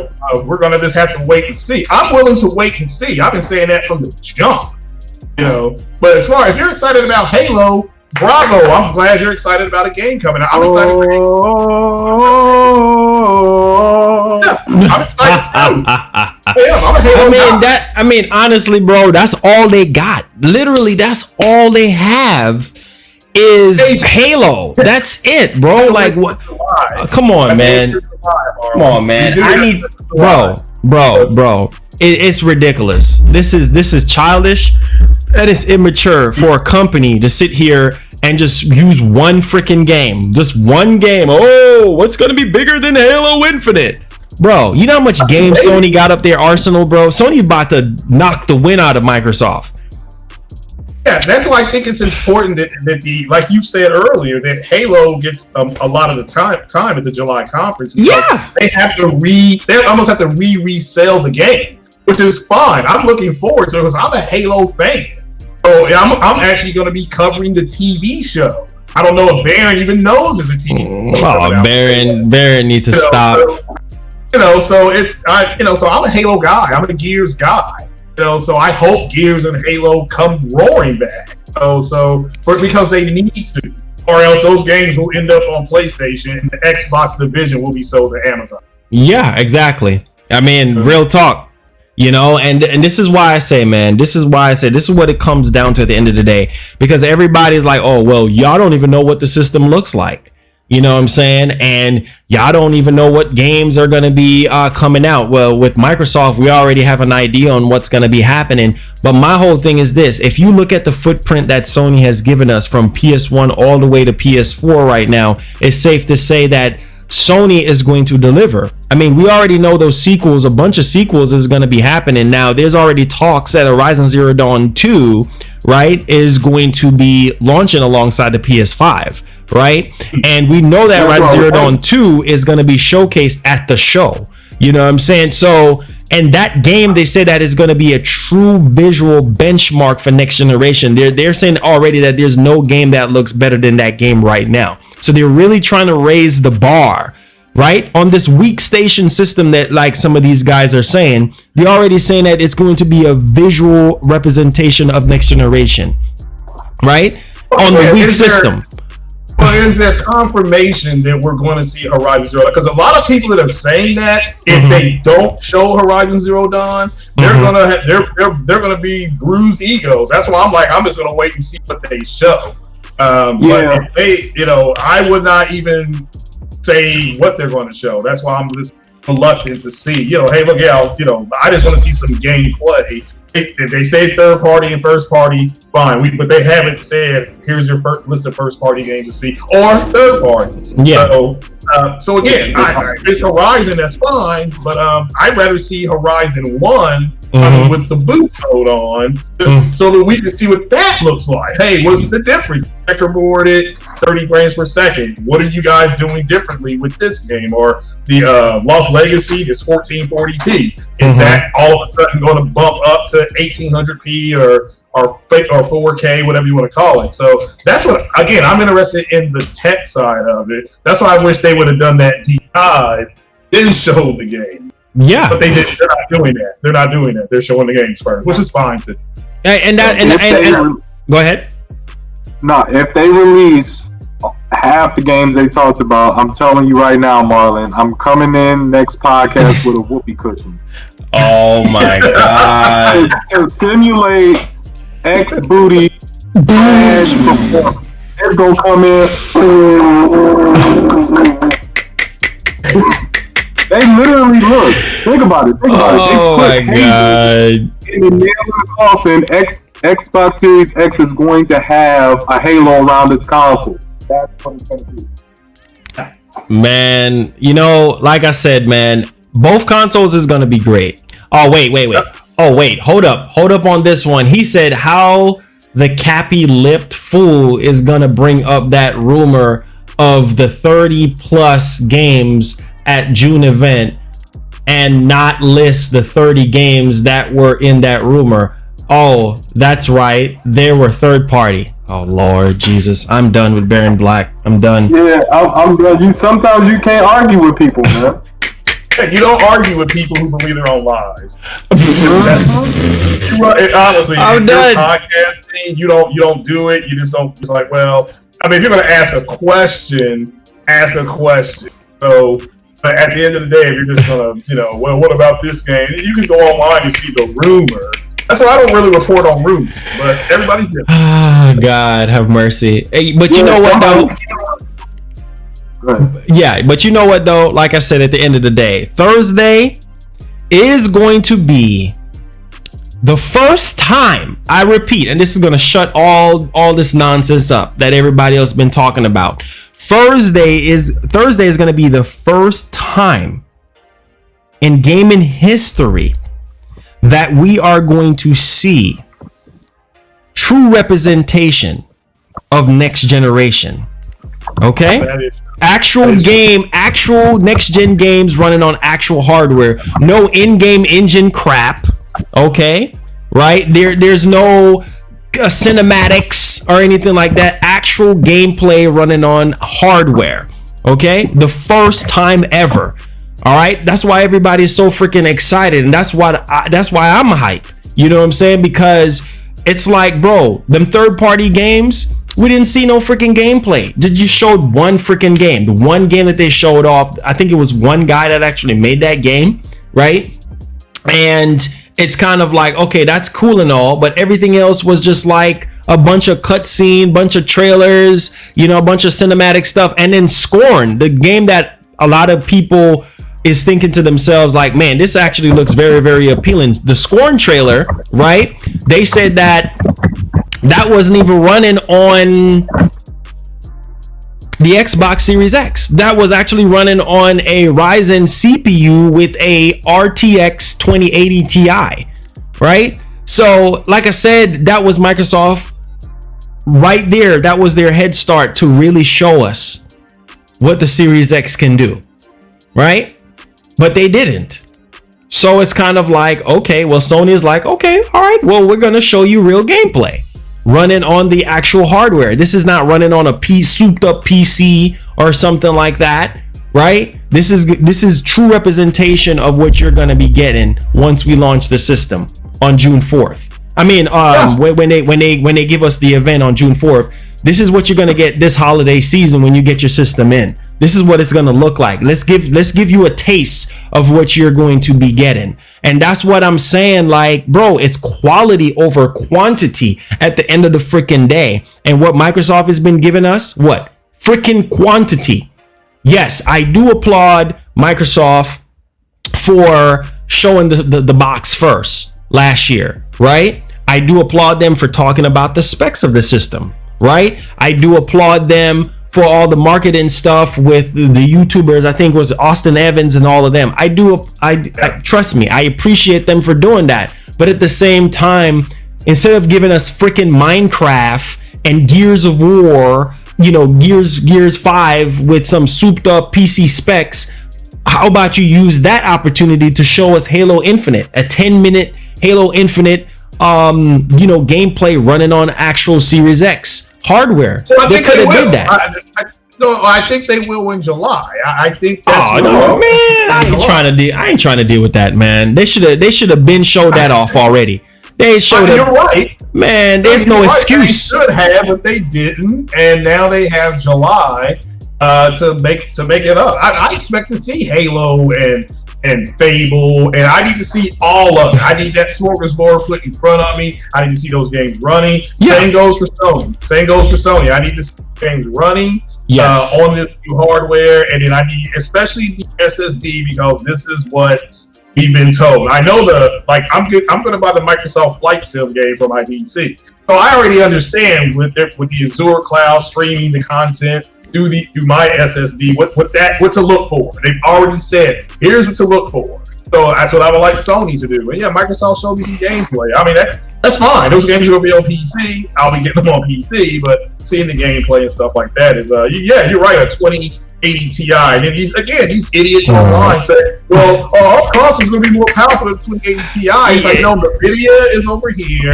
AMD is over here. I have stock in AMD. AMD's not produced anything to outperform a 2070. Oh, my God. Talking about? Fake lies. Yeah, the 5700 XT can outperform the 2060, so can the 5600, but they have not gotten close to the 2070 Super yet. They haven't. Yeah. So I'm talking about AMD, the people who actually made the damn consoles. So maybe we can wait for some gameplay, guys. That's all I'm asking. Jeez, man. I really hope they do, because there are going to be a lot of bruised, hurt people if they're saying these games are going to be shown and then they're not shown, and then Microsoft has games don't look as good as the Sony games, blah blah blah. There will be a lot of disappointed people. Exactly. And this is why I say this. That's why I tell people lower their expectations when it comes to these systems. Now, June 4th is going to get us really prepared, mind, body, and soul and spirit prepared for next gen, because that's going to be the first event in gaming history that is going to give us true representation of true next generation when it comes to these systems. Unfortunately, Microsoft, we have to wait till July to see, what they're going to be showing us. Now, listen to this part. This article just came in today, and this is why I say Sony is right now in the better position to win this generation. And it's funny because I think Peter Moore put out a statement and said that the first console to hit 10 million will win the generation. Okay, and we already know the first console to hit 10 million, which console that's going to be, because we know the games that we have played this generation and generations before that, right? So we know what that one particular company is capable of doing. Now, Microsoft, not so much. Right now, we got a $5 super chat before I get into this article. Gabriel Terry with the 5 says, Marlon, Mark Twin said it's better never argue with stupid people. They will drag you down to their level and then beat you with the experience.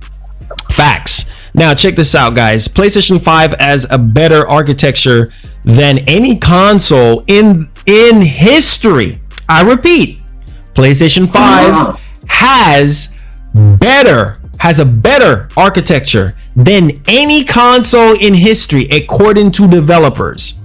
All right, and now I'm gonna, for those people that want to be idiotic and talk about 13 or 12 T-flop, 12.1 T-flop, okay, architecture wise, PS5 has the best, okay, in history. And this is coming from what? The horse's mouth. The people who with the dev kits, the people who know what the heck they're talking about. This is not a fanboy. This is not a other YouTube channel that's saying this. Now, listen to this.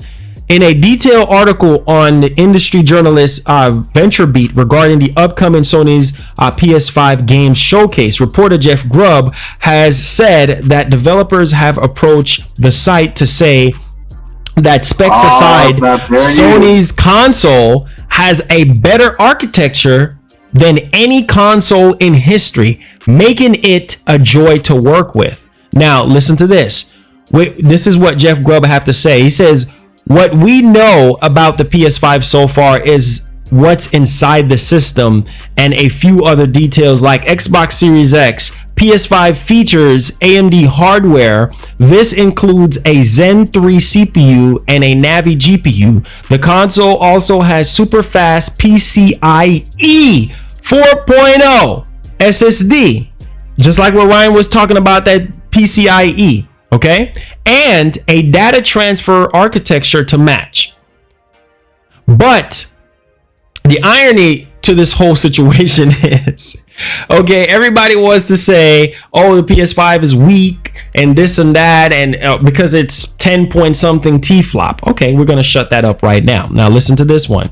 What do you need to know is that the PS5 has significantly more GPU power and a massive leap in CPU and data throughput compared to the current generation. On top of that, developers and publishers continue to praise the design of the PS5. Oh, wait a minute. Am I stepping on some toes? Design, something that we don't even know about, but developers are praising the what? Everybody's saying, oh, the PS5 is going to look like the Series X. Oh, shut up, man. Look here. Man, look, you about to go through some tables. I'm trying to get ready to enjoy my weekend, enjoy my Saturday.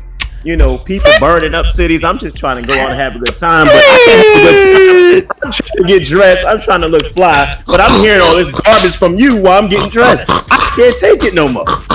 I'm tired of hearing all this garbage, man. Baron, the proof is in the pudding, bro. The proof is in the pudding. Just accept the feed, bro. First of all, look, I ain't got a lot of time, so I'm gonna get straight to it real quick. First of all, ain't no damn way the PS5 is gonna beat the Xbox Series X to 10 million, because Tony already told you they're gonna have supply restraints. So it ain't gonna be 10 million PS5s out there in the first place. This is the stuff I'm talking about, where y'all sit up here and y'all keep feeding this garbage to your fan base that ain't even true, even though your own company say it's not even possible. So how they gonna get 10 million if they ain't gonna have 10 million consoles out by the time March 2021 come around? So stop telling people these lies. But by then, by March 2021, supplies are gonna be better. The supply chain management is gonna be better by then, right? Quit it, okay? I asked a simple damn question, man. I asked a simple question, and nobody wants to answer the question, so I'm gonna break it down for you. Please break down the fake gospel. Please break it down. Simple damn question. I said, what is the PS5 going to launch with that is going to be as big as Halo Infinite? You don't have to like Halo. You don't have to love Halo. You don't even have to acknowledge Halo, but you will respect it. Just like people don't like Mario, just like people don't like Zelda, but they have to respect it because that fan base is that large. You don't have to like it, but you will. Please, Craig, help him, Craig. Now, we already know. Let me finish what I'm saying, because I ain't got much time. You can sit right there and listen. We already know it ain't gonna be God of War, because that just came out. They just started development on that. We already know it ain't gonna be Uncharted, because we know Naughty Dog is busy selling you a crappy ass game called Last of Us 2. We know it's gonna be Last of Us, because that's obviously coming out. We know it's not gonna be Spider-Man, because the developer already told you that it's not coming out this year. So I'm trying to figure out. I done went through every biggest franchise Sony has. I'm trying to figure out what makes you think, out of all those games that are not going to be there, that anything else will be as big as Halo Infinite. That's what I'm trying to figure out. Even if you have the factual data to support my argument that Halo is definitely a way bigger franchise than anything else that comes beyond those franchises I just listed. Man, please, you still on that Halo? You still on that Halo horse? It ain't about a horse. It's just about being facts for people. It's about being factual. It's about being factual about the things. It's about being. It's about opinion based. Are you not going to wait till Thursday to see what they're going to show? I got you, but willing for that. Are you not even willing to shoot? But oh, Jesus. I'm with you on that. I've been saying that to the Sony peasants for the last 18 damn months. Please shut the hell up and wait till they show you. That's what they're going to do. I believe that's what they're going to do on Thursday. And y'all out here capping over a damn tech demo. Sit your down and wait till this. Okay, the correct pronunciation is not capping, it's taping. If you're going to troll, the proper but yeah, I'm with you on that. I'm with you on what you got. But I'm telling you, no matter what they show you, I just listed games that are not feasibly and have confirmed that are not going to be there at launch. So out of those 4 or 5 games I listed, those are the only things that can even come close to competing with Halo. Anything below that cannot do that. Okay, that's just actually speaking. That's not objective speaking. There's nothing that's bigger and better as a major franchise on the Sony brand outside of the 4 I just listed that can compete against Halo. So I don't understand why people are acting like what I'm saying is crazy. It's not crazy. It's like sending Mac to go battle against Legend of Zelda. It ain't going to work for you. It's not going to happen. Well, I mean, you do realize it's a marathon, not a sprint. So. I know it's a marathon. Okay. Oh, God, mercy. All I heard today was people talking about when the PS5 gets shown, when the PS5 come out, when the I'm telling y'all, the only thing that matters is the price point and what game can I buy. When can I buy this motherfucker? That's what Fair enough. If y'all in the denial world that Sony's going to use Spider-Man 2, God of War 2, Horizon Zero Dawn 2, all this other shit on day one. It ain't happening. Okay, well that's what we're gonna find out. Oh, Jesus, have mercy. These peasants this false reality because they're gonna fall on their faces and be disappointed. Oh, God. That's exactly what factual is. Oh, Jesus, have mercy. Whether you like it or not, Microsoft was well more prepared to move into this generation than Sony was. They got their asses kicked, and they went back. They played, they mobilized. They got their head on the Sony right now. That's what they got. Okay, based on one game, they're better prepared. Based on one game. God. He said, "Parent, cut off the weed." I'm just saying. On one game, I mean, you're gonna say based on one game, then okay. Oh, Jesus, have mercy. Here's the thing. I like when people bring that up. Because there's only certain franchises that can be that powerful. Okay. You know what I mean? Just look at what Animal Crossing did for the Nintendo Switch. I saw that. I saw in the history of games. Very cute. I agree. Animal Crossing, the most boring shit on the planet. It was Animal Crossing that did that.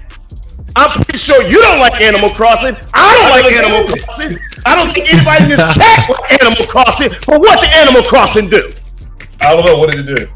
Exactly. Broke records. Now, it's an exact situation about Halo. Okay. I don't know if you're a Halo fan. I'm not really a Halo fan at all. Right. But I understand the size of that franchise and the magnitude of it. I do too. Oh my God. So if anybody was to sit up here and actually be in denial that anything outside of Uncharted can actually compete with Halo, you are insane.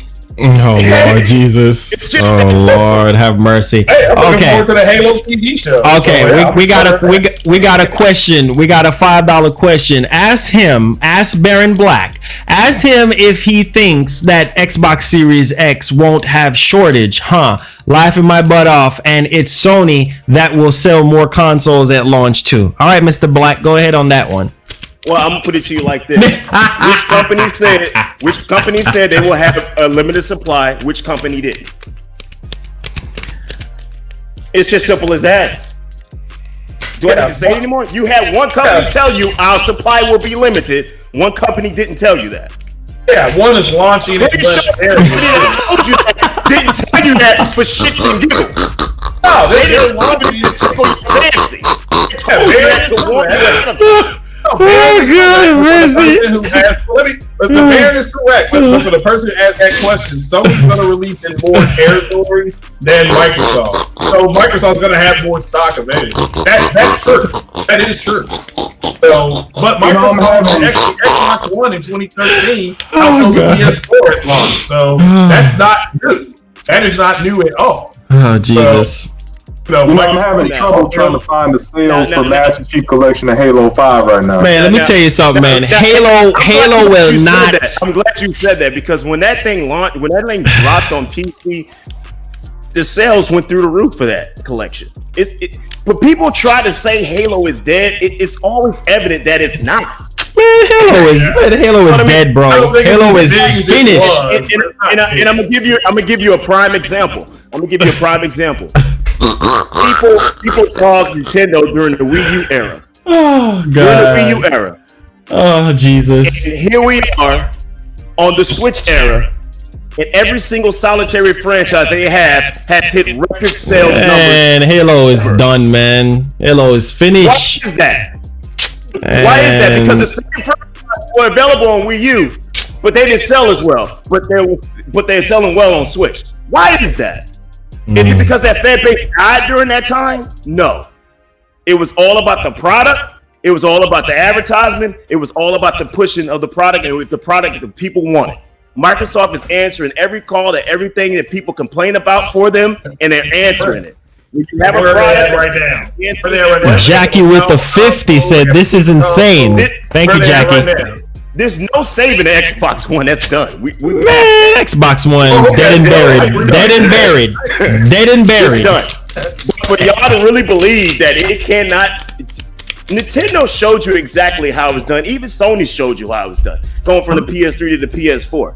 And Nintendo going from the Wii U to the Switch.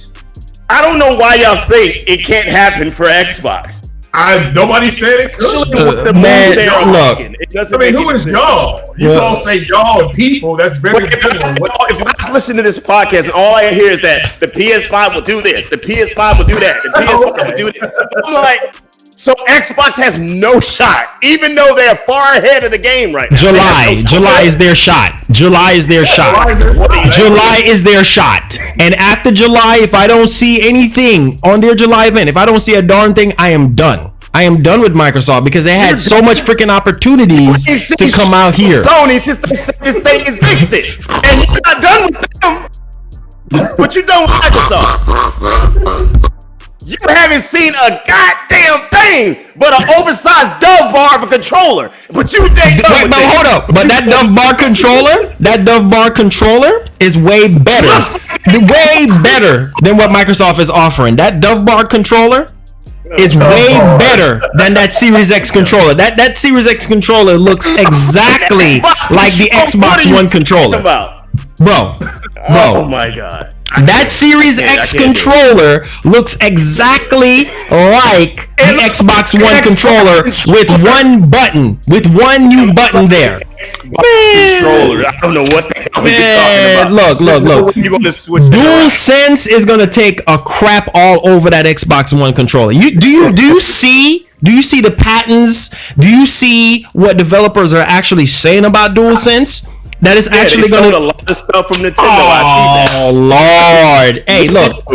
Everybody takes ideas from everybody, but the point of the matter is, you take the idea.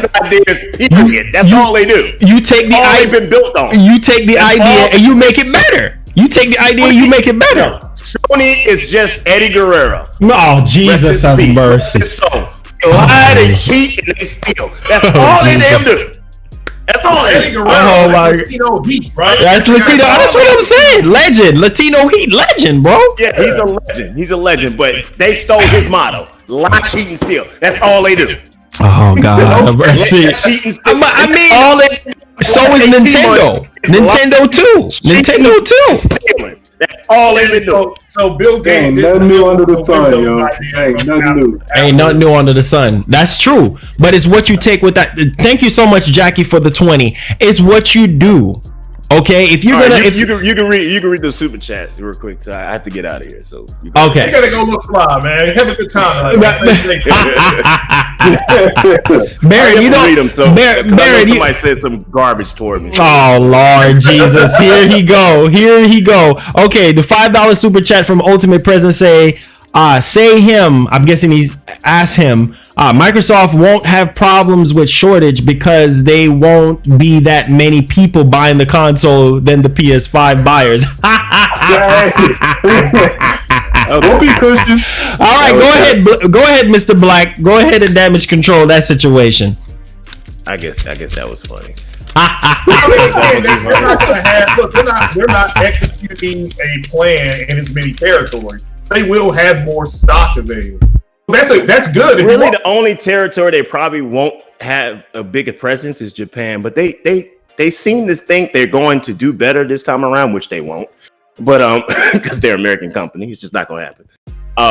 But it's in Japan, but I feel like they're going to make a push in there as well. I don't think it's really going to be PS5 is going to be more territories than the Xbox Series X. I don't think that is. I think they continue. They have to break into Europe. See, I wouldn't worry about Japan at all because they've only sold like. Well, here's the thing. Europe is something I think they need to concentrate on. Nah, Europe it will flip flop just like US flip flops. So it's not going to be any different. Whatever is more price friendly and whatever has the killer applications, meaning the killer games, the games that you must buy, the games that people will buy over other games. As long as you have the killer apps and the price point, that's where people are going to go. Fair enough. So That's where they're gonna go. It's just simple as that. So all this about Sony got this, Sony got that. None of that shit means nothing because when you look up the best-selling games on PS4, almost 98% of them are third-party games. So No, not true. Not true. Not true. That is true. You need to look it the hell up. That is true. Man, that is not true, man. You talking Baron Black. I believe is God of War and Spider-Man. Everything else on that top 10 Jesus list, of mercy.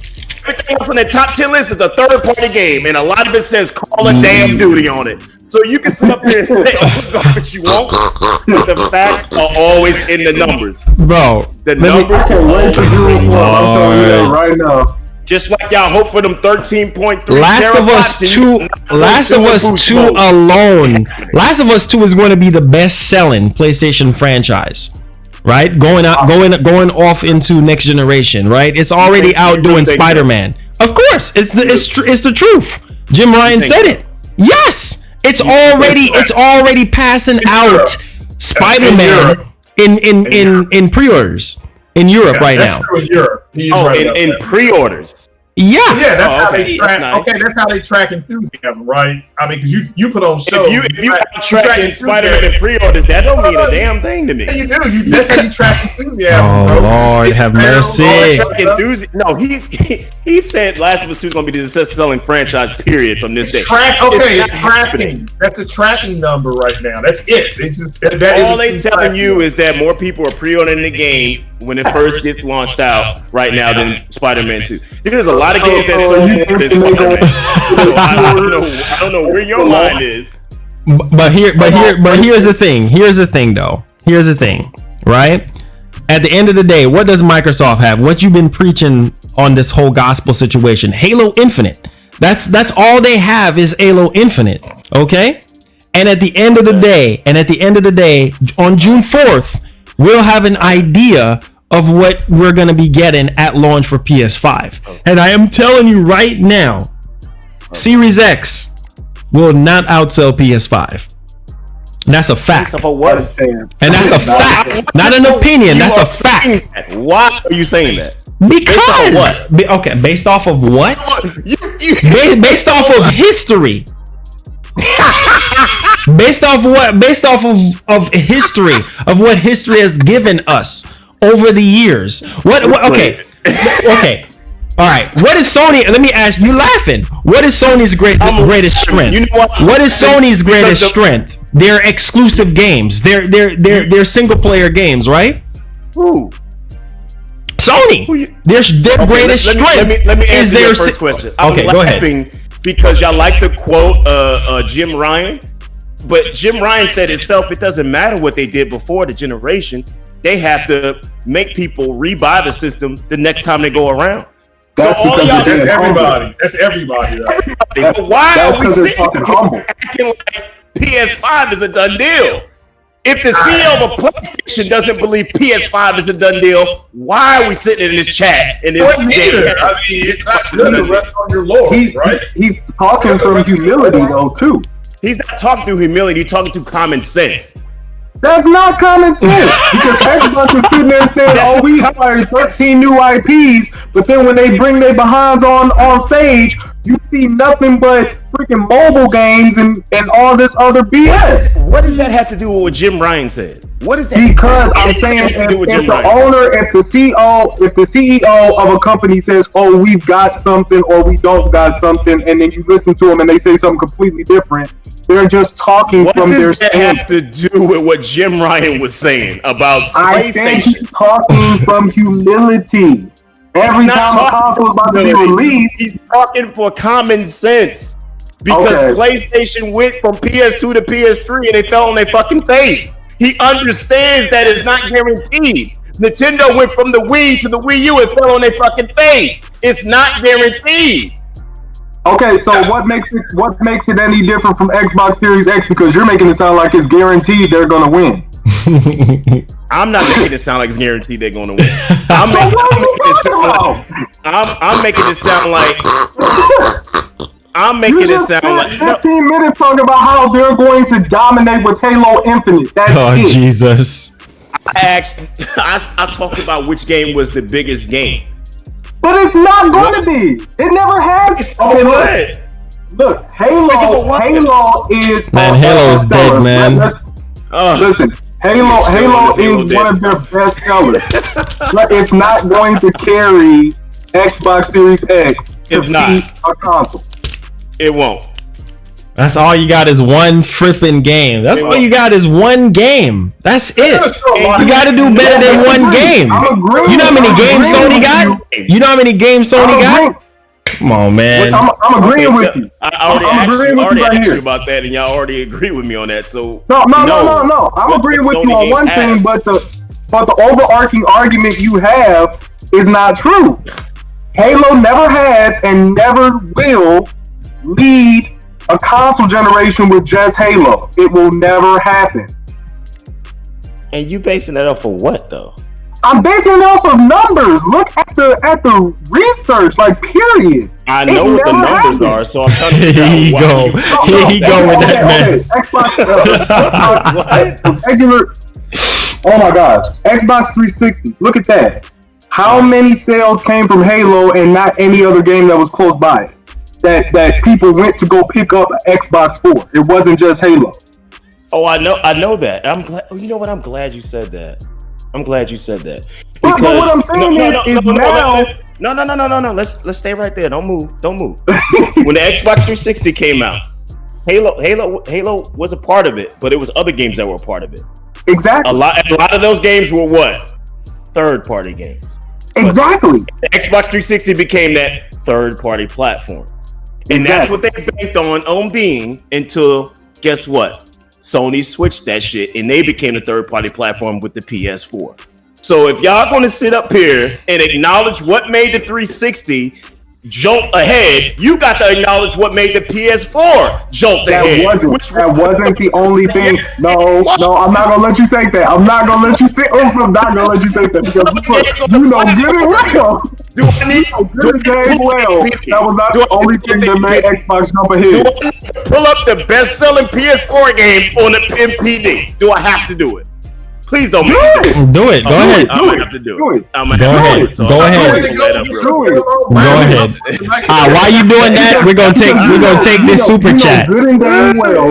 Hold up. Why you look it up? I know damn well PS4 is a third-party machine. It's not gonna be able to oh my god. Look.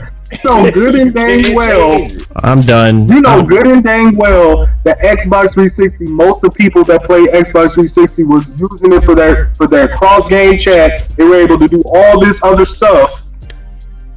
They was using it because that was the predominant third-party platform, and that's the system almost everybody bought, which was your friends, your family members, your colleagues, your peers, etc. That's the same thing that happened with the PS4. This is what y'all gotta understand. The hardcore gamer like me and everybody else in here that's loyal to a certain brand or always buy a certain brand, we're not the majority. There's a big group of gamers that are a majority that will float wherever the damn trend goes. That's true. It's up to the console manufacturer to try to make their system. You need tacos, Barry. So it's just that too. Oh, Jesus. So Ryan said what he said, he understood that it wasn't 100 million PlayStation hardcore fans that bought PS4. Oh, Lord. Here we go. 8 million that was just casual gaming fans that will go with any console wherever. Here we go. So you just gonna take away Crash Bandicoot and all those iconic games that made it onto the PlayStation 4 and say that PlayStation 2 and PlayStation 3 was a third-party platform before they went to the PlayStation 4 is what you're telling me? Wow. See this super chat right here clears everything up. Hold up. PS4 third-party platform? PS2 wasn't a third-party platform. PS2 was definitely a third-party platform. Oh, Jesus. I'm done. I'm so done. It was. You just a lot of third-party exclusives. Man, the fact a lot of stuff that was exclusive, especially in the PS1 era. You can't count what the actual games that Naughty Dog developed until they absolutely destroyed Crash Bandicoot and threw them away. You can't ignore what they actually developed, but you're not going to sit up here and act like third-party companies were not the predominant leading force on PS1 and PS2. They were. But what made it special versus you're making it sound like there wasn't no point of a rivalry at that point. The reason why one console was preferred over the other was how well it ran on that console at that point. Now we're in the exclusive game. You're dealing with. Hold on. Look. Halo, which he is bragging about, fair enough, started out as an exclusive game on the system. So get the I didn't hear what you said, Marlon. So, dude, this right in the third-party tent, that's a bitch move. So, I mean, I know you got to go all line it up and look cute for tonight, brother. Just go ahead and have a good day. Look, all, look. Oh, Jesus of mercy. You can't even keep a straight face, yo. You over here chuckling. You don't even believe what you say. You already know Barrett is smiling. I'm laughing because I don't understand where all this delusion comes from. It's just Here you go. That's why I say Sony's a hell of a drug, because some of y'all act like crack addicts. It's like I don't. Wow. Y'all don't ever think clearly. When it comes to Sony, all common sense goes out the window, all logic goes out the window. No, Baron. Let me ask you one question, man, because I know you got to go. Listen. Now, be honest. You know good and well they're sitting on a plethora of freaking IPs that they could be using right now. Why are they not using it? Who? Microsoft? Yeah, Microsoft. Okay, what is this plethora? Because a lot you of have stuff Banjo-Kazooie. No. You have Banjo-Kazooie in your IP. Let me stop you. A lot of the stuff that they're sitting on is under Rare, and we know Rare is completely garbage. Completely garbage when they went over to Microsoft. That's when they became completely garbage. They're completely garbage, so they're not really sitting on anything. This is why they went out and bought other studios. They bought other studios because they can't do nothing with Rare, because Rare made a good game to save their damn life today. They can't do it because of Microsoft. No. All you have to do is make a remaster of Banjo-Kazooie, because you can't really go back to play. Yeah, what's your excuse? Why you couldn't do that? Why they lied in E3 2019 and said that, they're gonna do this and they're gonna do that? Where was all those games that they could have shown us at E3 2019? Garbage freaking conference. Garbage conference. I'm gonna tell you like this, man. I was disappointed last year. They made a Perfect Dark game. Y'all didn't buy it. They made a Banjo-Kazooie game. Y'all didn't buy it. So I don't want to hear nothing about let's revive Rare, because none of y'all bought that. I bought both. You probably bought it, but the masses didn't buy that shit. That's what I'm saying. Have mercy. Looked at reviews and gameplay and was like, this ain't it, Chief. Yeah, and rightfully so. Those games wasn't good. So this is why they went out and got other companies and brought them out and brought them in, because they didn't have really nothing to lean on. They learned from their daddy Nintendo that you got to have a first-party studio lineup. Okay, but what about Fable? I don't know. Fable's a rumored title, but we'll see whatever they do with that. But Fable, if they bring it back, they bring it back. If they don't, they don't. That's how I feel about it. Alan Wake. What's the Remedy? That Remedy? But that is a high title. And it's Remedy, so that's not going to happen. But what I'm saying is that literally they have those games that I literally personally liked, and other people that I knew were diehard Xbox fans loved. You know, they have avenues that they're not traveling down, and I don't understand why. Look, their past setup isn't the greatest. You have one or two, maybe three gems, like Jade Empire, Fable, stuff like that. Everything else was mediocre.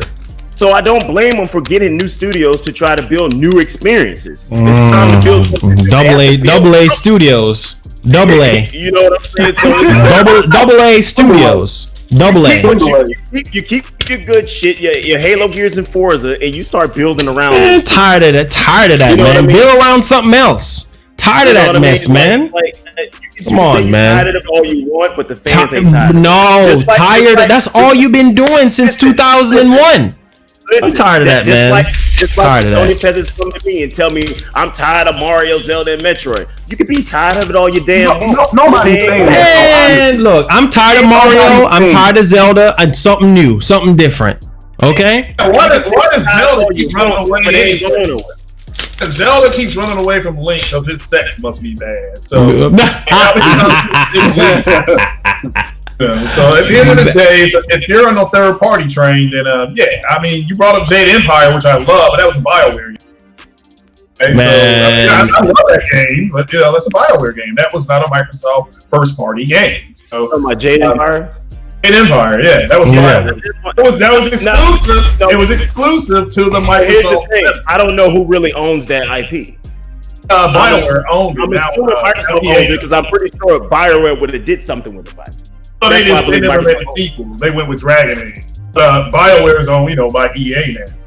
My point is that it was an exclusive game. It brought people into this. In order for me to play that game, I needed an Xbox. So them getting rid of their exclusives is the problem. Yeah. Why they will never outsell Sony? They just won't. Well, I'm telling saying they won't do well, Baron. There's a big difference. Like I said, I'm telling you this now. Y'all believe that the PS5 will do better than Series X, and I'm just going off of what I see and how it's playing out, and I'm telling you the Series X will outperform the PS5, and I think it's going to be by a significant margin. I feel like that's what it's going to be. You think it's 2-1? We will revisit this. I can't wait until this stuff kick off. Trust me. You think it's going to be 2-1, 3-1? What do you think? It's not going to be by a large margin. It's going to be 1 to 1.5, if anything. It's not going to be 3-1 because you got to understand there's a king still on the reign, which is Nintendo. Yeah. Well, I mean that is true. That is true. They're still going to move hardware. They're still going to move software, especially when they finally reveal the rest of their software for this year. So they're going to play a significant role in how much equity is going to be left for the PS5 and Xbox Series X. Contrary to what people believe, it's not going to be the other way around. It's going to be the Switch dictating what goes on. Because that's how. Now I will say the Switch is literally not getting joked on anymore or at all because of the fact that they're dropping in little bombs like left and right, and nobody's really batting an eye. But it's like it's coming in, and it's like, yo, they trying to put Paper Mario out next to Ghost of Tsushima.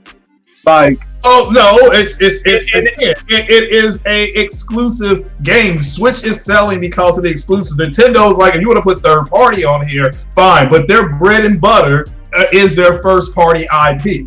Their first party IP is second to none. I agree with that. And the funny thing about it is that third parties are being more and more successful on Switch as we speak. This is why you see more games coming out.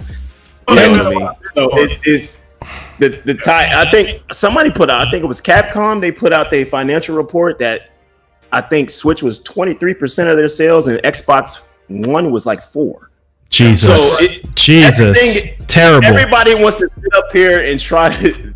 Terrible. What's really happening here is that people are really so focused on PS5 and Xbox Series X, and then we also had the confirmation of Unreal Engine 5 being on Switch as well. So that's a major player. Yeah, that's dope. That is dope. Up here talking about PS5, Xbox Series X, but the real king that's going to really dictate what goes on is going to be the Nintendo Switch. It really is. I mean, Fortnite runs on Switch very well, doesn't it? And it's Unreal. That's the Unreal Engine. Yeah, most definitely. I have my like father-son talk with Nintendo with this, like, because I'm like, they're doing the same type of stuff that I'm talking to Xbox about with their exclusives. Like, they're sitting on a lot, but they're now bringing up certain games that I'm excited to see in the form of like Metroid Prime Trilogy when that finally arrives. The Metroid Prime 4, all these other games. But now I'm glad they're bringing out a Paper Mario. I want to see, okay, what other IPs, because they have, honestly, in my opinion, the most. You guys could put a Star Fox, a F-Zero, so many other games. I mean, look, go crazy. Brother, don't be scared.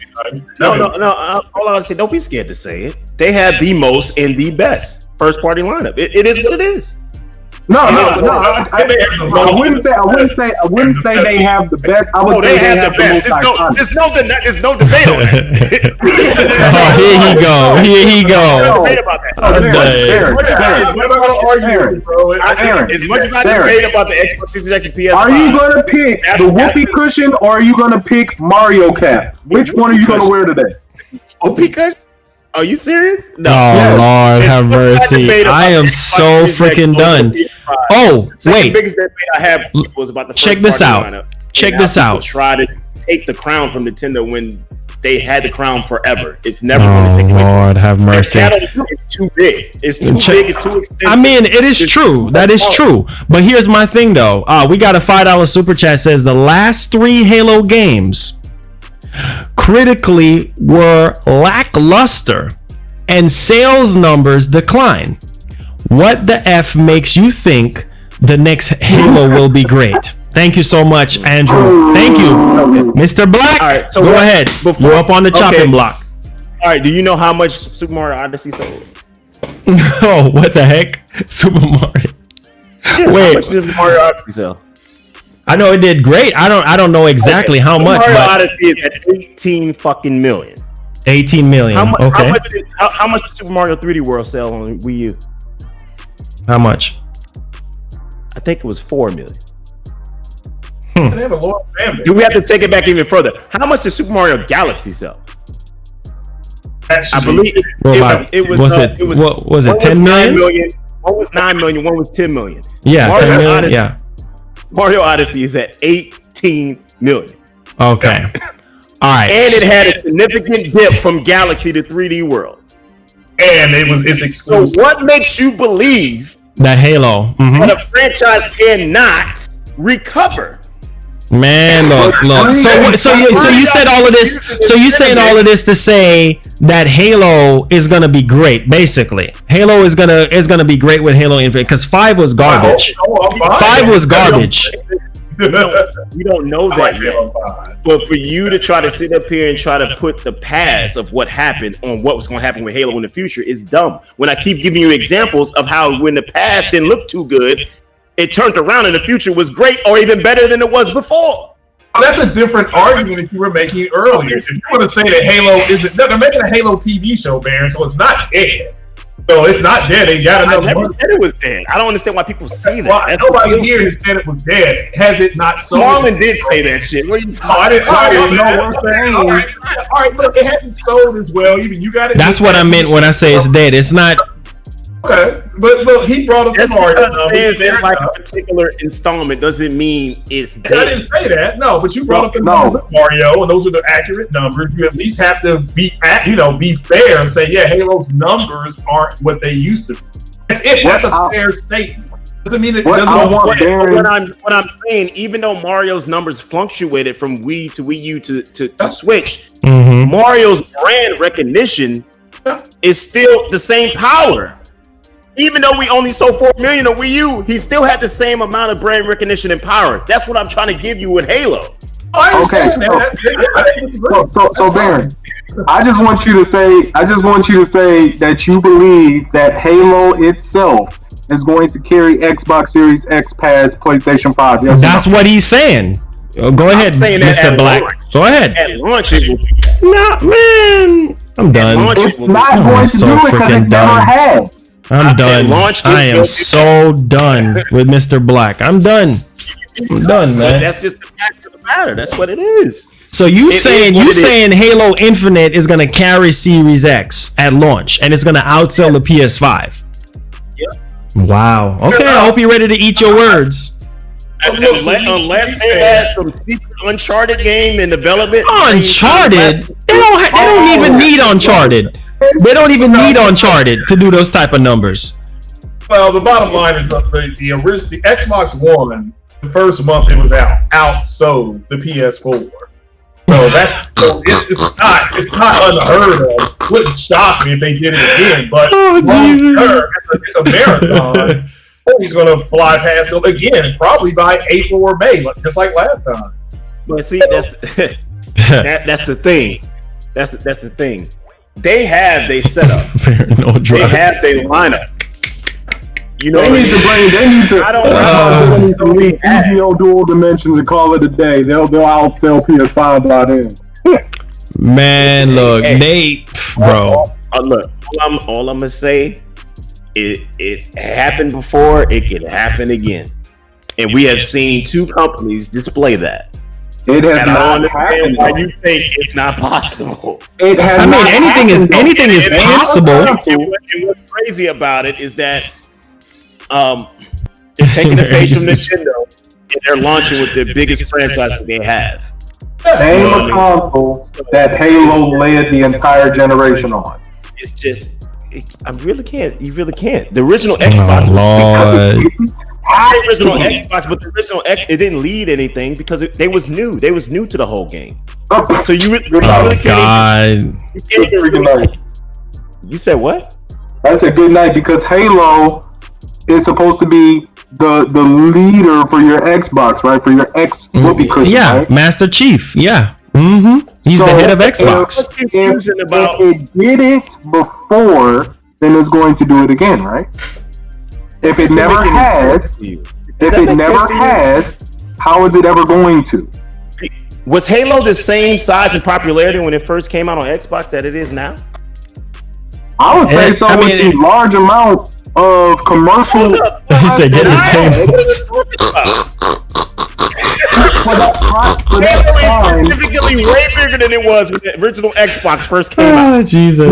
No, I'm saying at that time. I'm saying for that time period, people were running to go get an Xbox for Halo. I will Xbox agree there. Was new in the game. It was an unproven entity at that point. It was unproven. So you can't take that and compare it to now with Xbox Series X. But what I'm saying is you're counting on the large lifetime collection of fans to all go buy an Xbox at the same time and keep buying them for Halo. Yeah. Only.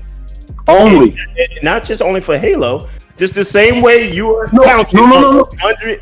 No, not all of them. Not just only Halo, because obviously there will be other games available. But you're counting on that whole 100 million that's on PS4 to go out and buy a PS5 based off of potential. Not actual game they can get, but just potential. No, because you're going to have 25 million out the gate probably that are going to get it just for pure preference, not for a particular exclusive.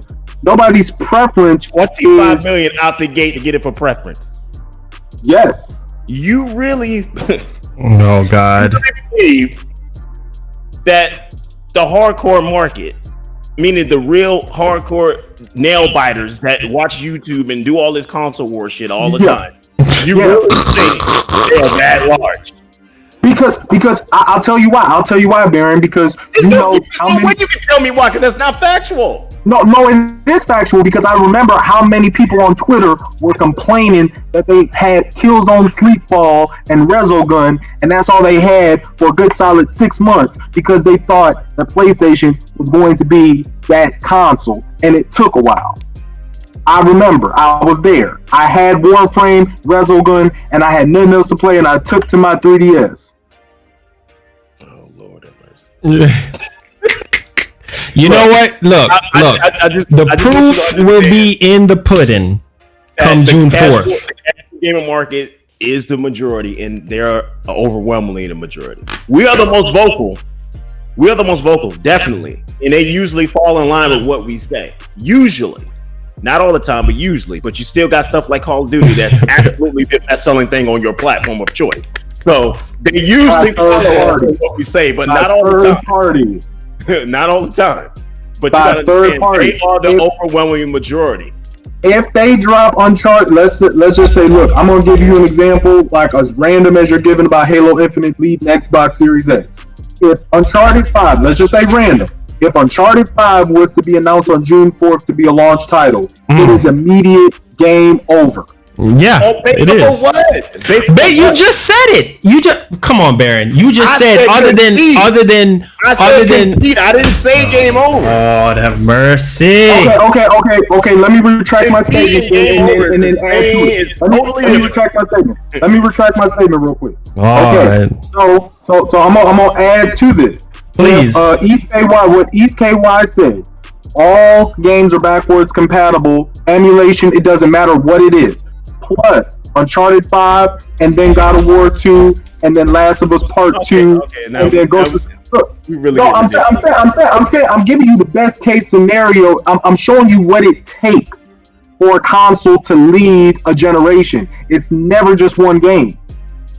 It never will be. Facts. It never will be. Facts. We're talking every person of that console's units sold has to buy the same game. Not everybody's going to buy the same game at the same time.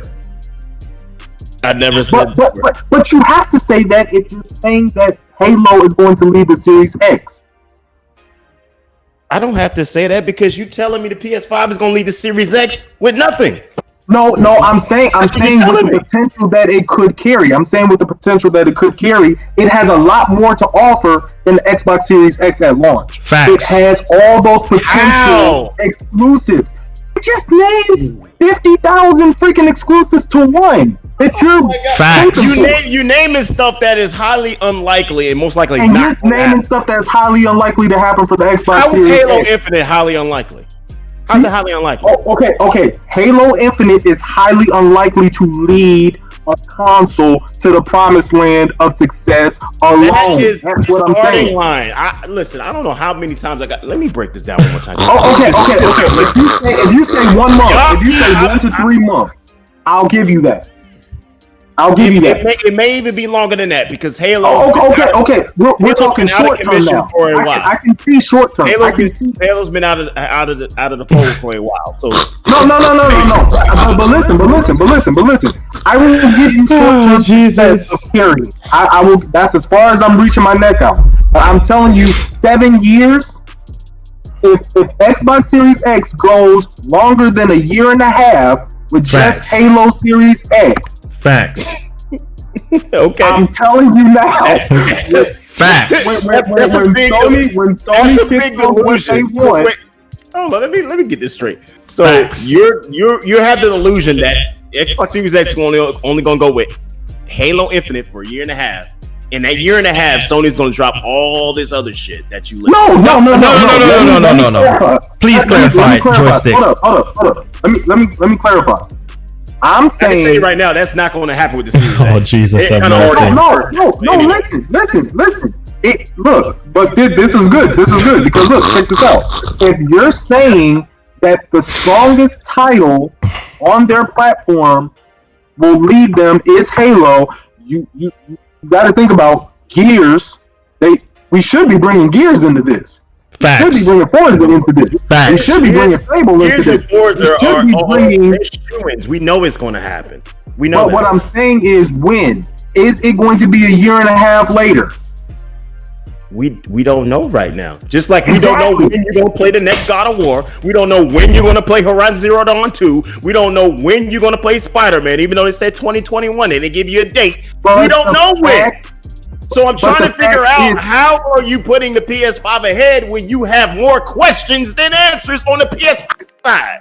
Because I have questions to think about more than the Xbox Series X. I have a bunch of unknowns on the Xbox Series X, but I do know that there's some games coming that are in enormous amount on the PS5. Like, what? I don't understand this. This doesn't make any sense. They already said that you're going to have more games over time. They don't specify the time frame. That doesn't mean shit unless they tell me what the games are. I need to know what the games are. You can say games all day. Okay, but all we are doing, Baron, is talking rumors. None of us have any answers, like Messiah was saying. Yeah, I mean that's what I'm saying. I really hope you guys are willing to wait till Thursday, and then this is why I don't talk about rumors. This is why I told Marlon I'm not. Halo Infinite is not a rumor, dog. What are you talking Halo about? Infinite winning the console generation is. I said I will agree with you on short term. Xbox Series X, they win 4 months straight with Halo Infinite. No more. I'm gonna clarify for what I was saying. This is why I told Marlon to stop pumping out that garbage about them 13.3 teraflops before the power was actually put out. Stop believing all this rumor garbage. You know what I mean? You will never go to my channel and hear me boosting about no rumors. I'm not. I'm only going to take what comes from the CEO's mouths, and that's it. All this other rumor stuff, I'm not going to touch because 90% of the time it's never real. Especially when it comes to this console new generation stuff. It never turns out correct. So I don't understand why y'all hype this stuff up so much. Just leave that garbage alone. It's never going to be the real thing. This is why I don't hype that up. This is why I said Sony has told you don't know anything, because nothing came out of Sony's mouth that makes you say anything of the stuff that y'all are saying. This is why I only talk about what Microsoft has confirmed and shown me. I ain't talking about Fable 4 because I don't know. They didn't say anything about it. I don't know about it. I don't know what anyone said. Microsoft will not show up in gameplay at all. Can I tell you a logic real quick, man? Oh, Jesus of mercy. I can't. Barrett Black is crazy. He said he had to go lather himself up. He's Japanese gum. Listen. Go put on your gold bond and go out, man. Oh, God. Barrett Black is crazy, man. Has Matt Booty confirmed that Halo Infinite, I almost said Halo Series X, Halo is going to do the number that you're proclaiming? Oh, I want to say this because man, let me say this because I have to. How are you backpedaling? Oh, Jesus. I'm trying to get all your stuff into one. Here he go. Man. I want to clarify one thing for you. I am talking about the launch period. Usually the launch period is from day 1 to 5 to 6 months in. Okay, I know as of right now, Series X has the upper leg in that. And I can pretty much, I'm pretty much bet my money they have it in the bag at this point. Because they've been more transparent, they have more info out there, you know more about more games than what's going to be on the PS5.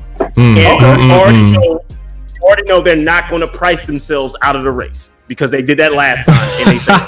So, you know I'll agree with you on that. There's a chance that could happen. I'm basing my stuff on. I'm also basing on what are the realistic possible games that people can be playing on PS5 in the launch day and the launch window. And the Halo and Whoopi Christian Simulator. That's what they're playing. I'm talking about PS5. And the thing that I know for sure is that you're not going to be playing God of War. You're not going to play Uncharted. You're not going to be playing Last of Us. You're not going to be playing Lord. No, you're not going to be playing any of that at the launch. We're waiting to see what we'll be doing, Bear. And that's what we're doing, bro. Trust me, we're waiting for Thursday. So let's ask him this. What are we going to be getting at launch for Xbox? What are we going to be getting at launch for Xbox other than Halo Infinite? We don't know yet. Okay, there you go. There was rumors about other things, but I'm not going to confirm them. I'm going to go with Lord. Same thing with Sony. We trying to wait till Tuesday. We trying to wait till Thursday. That's why I said it with Halo. But the thing is, Halo is like a trump card. Halo is like the big little Joker. Nothing but crap. So it's like you can't sit up here and just say, "Oh, it's just Halo." It just doesn't work that, especially when you have nothing but diamonds and clubs in your hand. Lord Jesus, Barry Black. God of mercy. Baron, what the man? Wait, Baron, are you buying a Series X at launch? No, I don't know yet. I don't know if I'm buying it yet. So he just talking just to be devil's advocate. You see the hypocrisy? That's not hypocrisy. If I was a hypocrite, I'm done with Baron Black. If I was a hypocrite, I would be buying a Series X just because. But I'm not. Microsoft, it's confirmed. Microsoft is paying him. He's paying him. But here's the thing. I'm passionate about gaming. I love gaming as a whole. I ain't trying to hear that Baron Black. No, sir. But at the end of the day, if I don't like a certain franchise and it's not my cup of tea, that don't mean I have to be ignorant to it. So that's what I hate most about most people in the gaming community. people don't like certain things and they be ignorant toward the franchise of what its status is and what it can do and what it is to other people. I'm not ignorant about Halo. Right now, it might not be my thing, but I'm not ignorant about it. Just like I know a lot of people like that interactive movie Garbage, The Last of Us, but I'm not ignorant about Garbage. Oh exactly. Wow! One of the highest rated game of all time is Garbage. So, Baron. What the hell? No, I said one of. You laughing? Anyway, I'm done. One of the highest rated game of all time. One of. I said not is one of. Just like a lot of people like that. I'm done, man. I am so done. I don't like it. I'm done with Baron Black. Just because Halo cannot walk. Halo cannot walk. And that's one thing I want to see change in the gaming community. Halo cannot walk in The Last of Us shoes. Doesn't make you validated to be ignorant on that subject. Period. Halo cannot walk in Last of Us shoes when it comes to rating. No. So stop it. Ain't nobody talking about that dumpster fire that is Last of Us right now. So you can just what dumpster fire? Did you see that? Did you see that state of play? Is you blind? Did you see that state of play that we had? Is you blind? Did you see those leaks? Are you blind? Oh Lord! Ain't no leak. Look here. The leaks does not define a game. Okay, does not define a game. All right, Halo get leaked out all the time. That's what Marlon. You're right. It doesn't define the game. When a developer gives you a sequel and takes a whole game mode out, that's what defines the game. Oh Jesus, Baron. Moving on like I was saying. Moving on like I was saying. Yeah, you don't like the truth, do you? Man, now, moving on like I was saying. So Darren, with your logic, you think Golden Girls got carried Lifetime television station? That's what you tell me. Damn, I forgot about Lifetime. What did they even play? Here he go with that. What did they even play? They probably still play Golden Girls while you up here trying to crack a joke. I know they do, but what I'm saying is that's not the main viewers. They probably reruns. What is their main viewer show now? Do we even know? Oh God! It might be Golden Girls. It's like every time I turn to that channel, I say, "Thank you for being my friend." That's probably their most highest rated show. While you're Oh God! Anyway, I'm gonna say this while I'm finna get out of here. Is that beware of what I said. Marlon sat up here and capped, and he had a lot of stuff that I say actually turned out the way I said it. Oh Lord, here you go. It's making sense to me now, Baron. I'm telling you right now, lower your expectations for June 4th. You might get a sneak peek at Horizon Zero Dawn. You might get a sneak peek at Spider-Man, but you ain't playing that shit no time soon. So down, be realistic. Yo, system doesn't look like a piece of crap when they finally show it to you. Just wait, hold on real quick, Joystick. Let me ask him this real quick. So Baron, what are your expectations for June 4th? Go ahead. Since you can preach the gospel, go ahead and give us your prediction for what you expect for June 4th. I expect a heavy third-party showcase. That's what I do. I expect a heavy third-party showcase. I really do. I'm being realistic on basically how many studios they have, what have they been working on, what can they feasibly have ready to show. Horizon Zero Dawn, I believe, will probably be the only thing that could really be shown because Guerrilla ain't been doing nothing. So there's nothing. What about Gran Turismo? So nothing is ready. Gran Turismo, possibly. Okay. I don't know if they believe in that franchise anymore. Whoa. Okay. It's been there since you brought up history. And through history, we have seen Sony run franchises into the ground and throw them to the wayside. But you brought up Halo. Halo's been around since the jump, and Gran Turismo has too. The thing is, at this point, that particular market is really dominated by Forza right now. So I don't know. Wow. I mean, not worldwide. Not worldwide. It honestly, it really is, y'all. Let's not be. I'm not. You made so much genre- sense to me. I just thought about something, y'all. Genre is really dominated by Forza. I just thought about something. There made sense.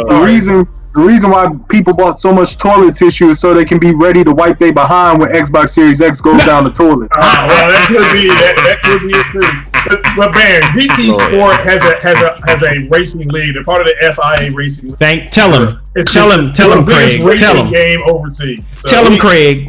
Listen, in the United States, you're right about the United States. Tell him, Craig. Well, that's the thing. It's really hard to really infiltrate that Japanese market. You know what I mean? Oh, I'm talking about Europe. I'm talking about the European really market where the FIA league. Europe will flip-flop just like America will. Okay, but bro, your statement about it will go with the flow. Being bigger is inaccurate. That's I'm pointing now. I'm not saying that Europe won't flip. Don't get me wrong. But Forza is part of a racing league. You can go get your license and actually race if you want. I cannot. Red toilet paper 2020.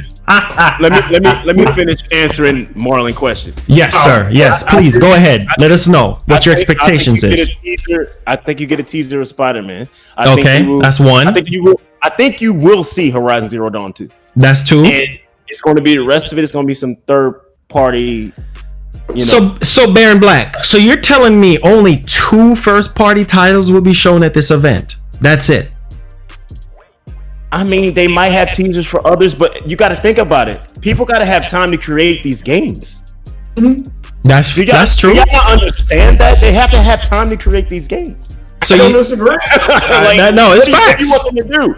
You want them to do like Atlas did and announce SMT5 back in 2014, and we still ain't seen it? That is true. That is true. Shin Megami Tensei, we've been waiting for that mess, and we still don't even see gameplay on it yet. I guess that's what I want.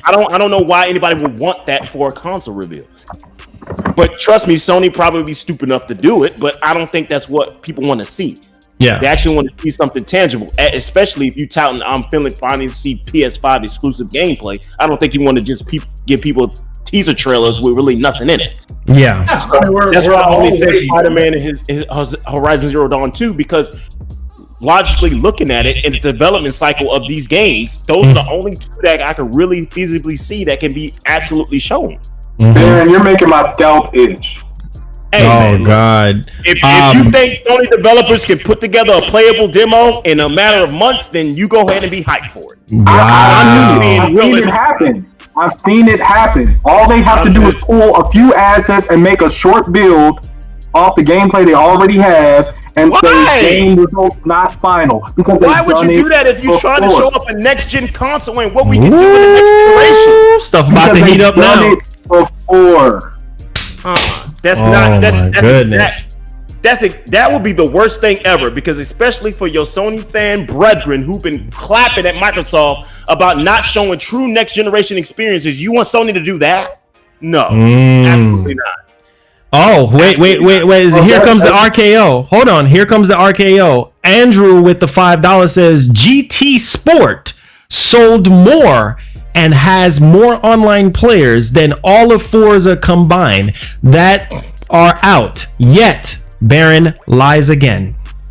Oh yeah, that was an inaccurate statement you made. I agree. RKO, get the tables ready. We're about to bring Baron Black through them tables. That was an inaccurate statement. Forza is popular only in the West, but worldwide, Gran Turismo is a huge. Okay, wait. Boom, RKO. Let's give it to him. RKO. Wait a minute. Here you go. Wait a minute. Here you go. RKO coming. He's gonna go to his seance room with Halo on a picture frame. Here he go now. He cornered. Grab him. This is the type of stuff I hate when PlayStation fans do this. Oh Jesus, help us Now, does he even know the sales of Gran Turismo Sport? Please donate again, Andrew. Let him know the sales. He knows the sales of Gran Turismo Sport. Baron, the king of liars. He sounds like he doesn't know the sales of Gran Turismo Sport. As of June 18th. Okay, as of June 18th last year. So I am confused right now. Oh Jesus. Oh, as God. of June 18th last year, it sold 8 million copies. Wow. He just said Sport sold more than all the Forzas combined. Without even looking that up, do you actually believe that? Oh, Andrew? Oh, Jesus. Do you actually believe that? Oh, God. Again, I know sports is a much bigger game around the world, but there's people in the Oh, Jesus. Here we go. Here we I go. want you to answer my question. Do you believe Here we go. 8 billion is the total sales of the whole Forza series combined? God. Marlon, 85 million units for the whole series. I can't stand that Sony fans do. It's the dumbest shit in the world. Because we know that's not accurate. We know that's false. We know it's false. Well, all right. As far They as never say stuff like that just to make themselves feel bad. We know that's a lie. Now, Gran Turismo franchise sales surpasses 80 million. Thank you. 85 million. 80. And how much is Forza combined? Because 80. Somebody said in the chat, 85 million for Gran Turismo. So how much for Forza? Definitely in 100 million. Definitely not 100 million. I don't know what Forza combined is. But I'm the looking fact it of up. the matter is that he tried to specifically say snap. one game sold snap. more than a whole franchise. How Oh, much snap. is We it? know 1 billion. Gran It's 1 Turismo billion. did. What? Forza? Yeah, Forza franchise in 2017 passes 1 billion in retail sales and 14 million players worldwide on Xbox One and Windows 10. What? Wow. Well, here's the thing. They calculate a lot of other garbage into that. Yeah, like mobile stuff and all type of exact number. No, The they're fact saying of the matter okay. is- So they're saying with their franchise over. I'm gonna read the first line. It says the Forza franchise hits a huge milestone. Microsoft's popular car racing franchise, the Forza series, crosses the finish line with over 1 billion in retail sales. In a blog post, Microsoft revealed exactly how successful their exclusive car racing sim has been, with the franchise raking in over 1 billion in retail sales. Well, here's the thing with Oh that. my many God, copies? have The thing is, mercy. I don't cat with that, but they hide behind that accumulative sales number. You know what I mean? I want the actual unit number. You know what I mean? So they're trying to fluff that up a little bit. It's 2.5 million according to the NPD group for Horizon 3. But then they said, Wow. Well, that's Horizon. 10 million Horizon is the units arcade game. comparing to 85 million. 10 million units. but then they said, Horizon that, is the arcade game. Motorsport is the sim game. yeah, but then they said it expanded significantly with over 3 million players logging on each month to compete in Forza Racing Championship, their esports league. Man, look. Well, see, that's Microsoft likes to fluff stuff like that. Oh, at least you're saying do that. shit like that. The fact But of the matter it's is- true though. They like fluffing stuff up. It's true. The fact of the matter is that we had some asinine idiot try to say Gran Turismo Sport sold 8 million and Forza hasn't sold over 8 million in this whole series, which is So I was typing in worldwide sales. But let's go to units and see. But Gran Turismo the actual- Sport, Why are you doing that? The actual numbers, I know a couple of them came close to 9 million. Something like that. Yeah. All right. And that's individually. So that's besides the point. The point is why people just can't be truthful about certain things. Like, I don't get it. All right. It's Like, estimated 8 I don't million. get it. Like, why lie about stuff like that? Okay. All right. So we got some super chats here. PR says, Baron, we still waiting for Metroid Prime 4. Tired of the Wii U ports. And then Andrew Wilkins, I'm waiting for it too. I'm waiting for it too. And Andrew, So you ain't said shit. and then I'm waiting for it too. Andrew Wilson, the one that talked about the GT Sport, he donated again. He said Horizon Zero Dawn outsold Gears 4 and Gears 5 combined in less than 1 year after its release. The Last of Us had a reported 13 million congruent online players. Halo cannot compete. Then I don't give a damn about how many online players anybody has. Those numbers can be fluffed by any company. Nintendo or Sony. Stop telling me about online players. That means nothing. And then That don't mean anything. Daddy donated again and said, Baron, my point was GT Sport has more online players than all of Forza combined. And not any And Forza it game had can nothing to do compete with what I said. with the GT sales wise. Oh God. Killing this I'm talking about. I don't give a damn how many people playing the damn thing on all I'm talking about is actually the sales of the actual game. You know what I mean? Yeah. There's a But lot we of can't games really that sold find that that. don't have any online presence anymore. So it's like that.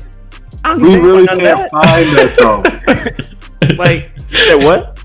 I said I wasn't able to really find that. They stopped. Microsoft stopped. They doing that don't around keep up with the third year of sales Xbox. anymore, man. I don't know They why. stopped giving you the actual sales numbers, but I know. I don't report sales numbers because they're getting clobbered. But they're gonna, I know. No, I know for sure. For Forza, a couple of their games came close to 9 million. That's before they stopped reporting it.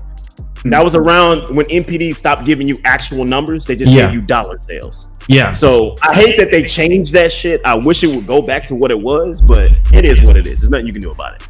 Yeah. Forza 5, I know, was a launch title for But I mean, we can't deny that Gran Turismo is like the forefather for racing games. You know what I'm saying? And They're grandfather, but they're not that franchise anymore. for Sims. For You know Sims, what I mean? they are the top. They're the top. Well, anyway, we got all on this about Martin's question. We got all of the topic, but yeah. So what? Finish up on that. Spider-Man and Horizon Zero Dawn, and that's about it. You're gonna get third-party content.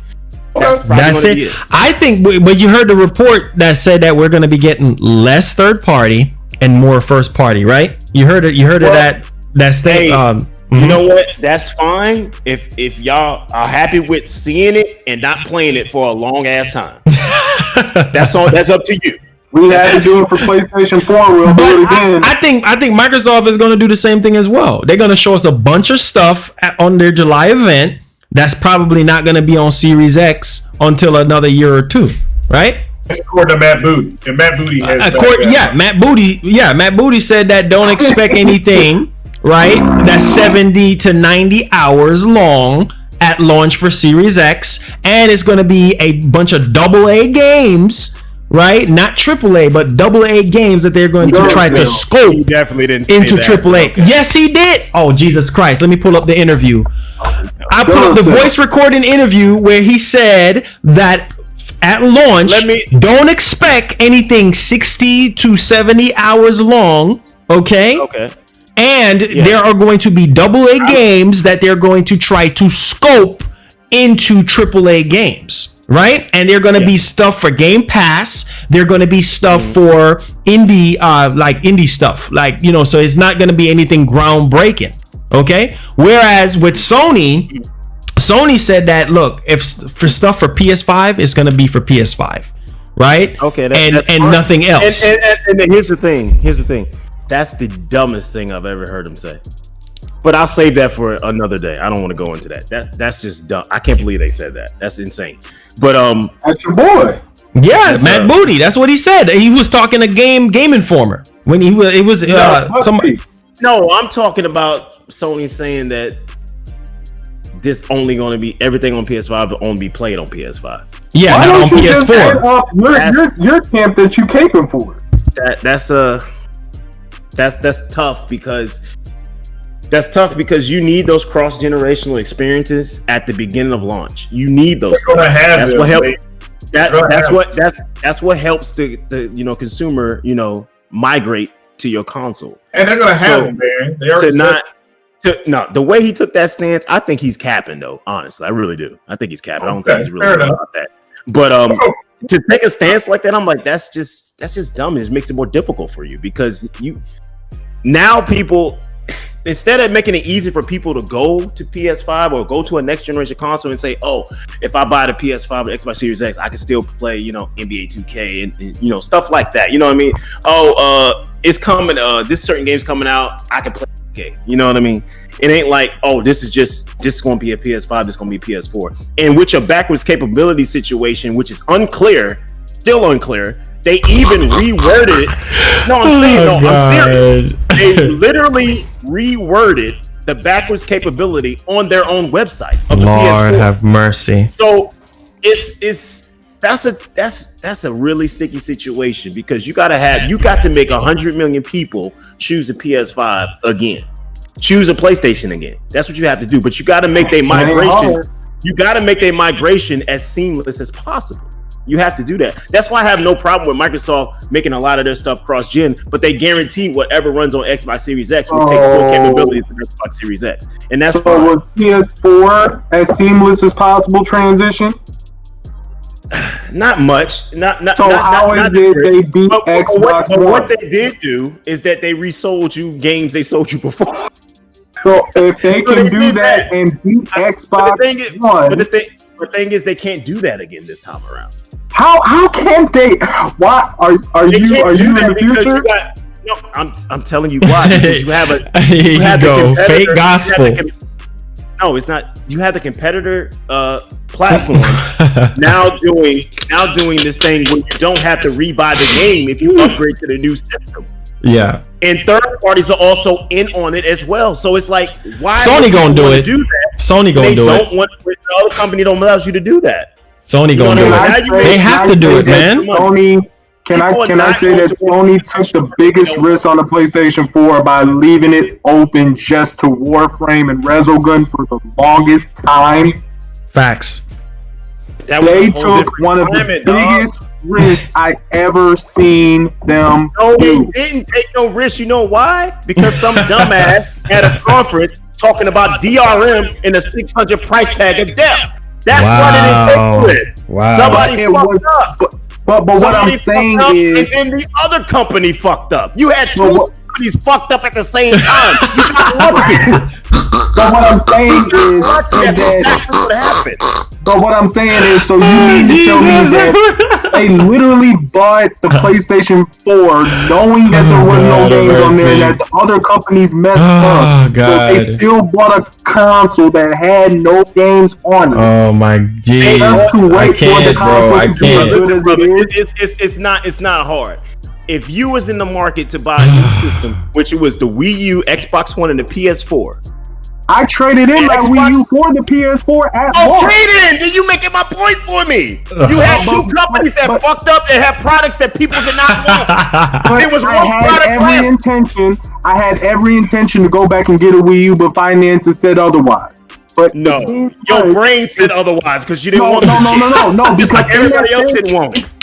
No, because in that same generation, I went back and got a Wii U 6 months later when I was good. I never got the Xbox One until have mercy. Last year. It was a whole different Fallout situation, 76 bundle. It was a whole different. You want to know what was first to go on the chopping block when I needed some extra money at the pawn shop? X booty. That's what it was. X booty. And you making my point. No, I'm making my point. Xbox is dumpster fire fodder. It is the first to go. It's the scapegoat. Listen, it was 3 options to choose from, and 2 of them was not appealing to gamers. It was appealing to wipe my behind with. Okay then. But this is what I'm telling you. This time around, it's not going to be that same situation. It's going to be better toilet. You're not going to have the luxury of the 2 other companies that make catastrophic failures. All Xbox Series X evolved into a baby wipe, so I'm not going to get no rash constantly wiping my behind. Oh God. What? Xbox is evolving. I'm just saying, I don't understand why people don't understand how simple this was for a lot of consumers, especially the majority of the casual gamer, when you had one company fucked up and the other company fucked up. Have you ever seen the Wonder Twins, Darren?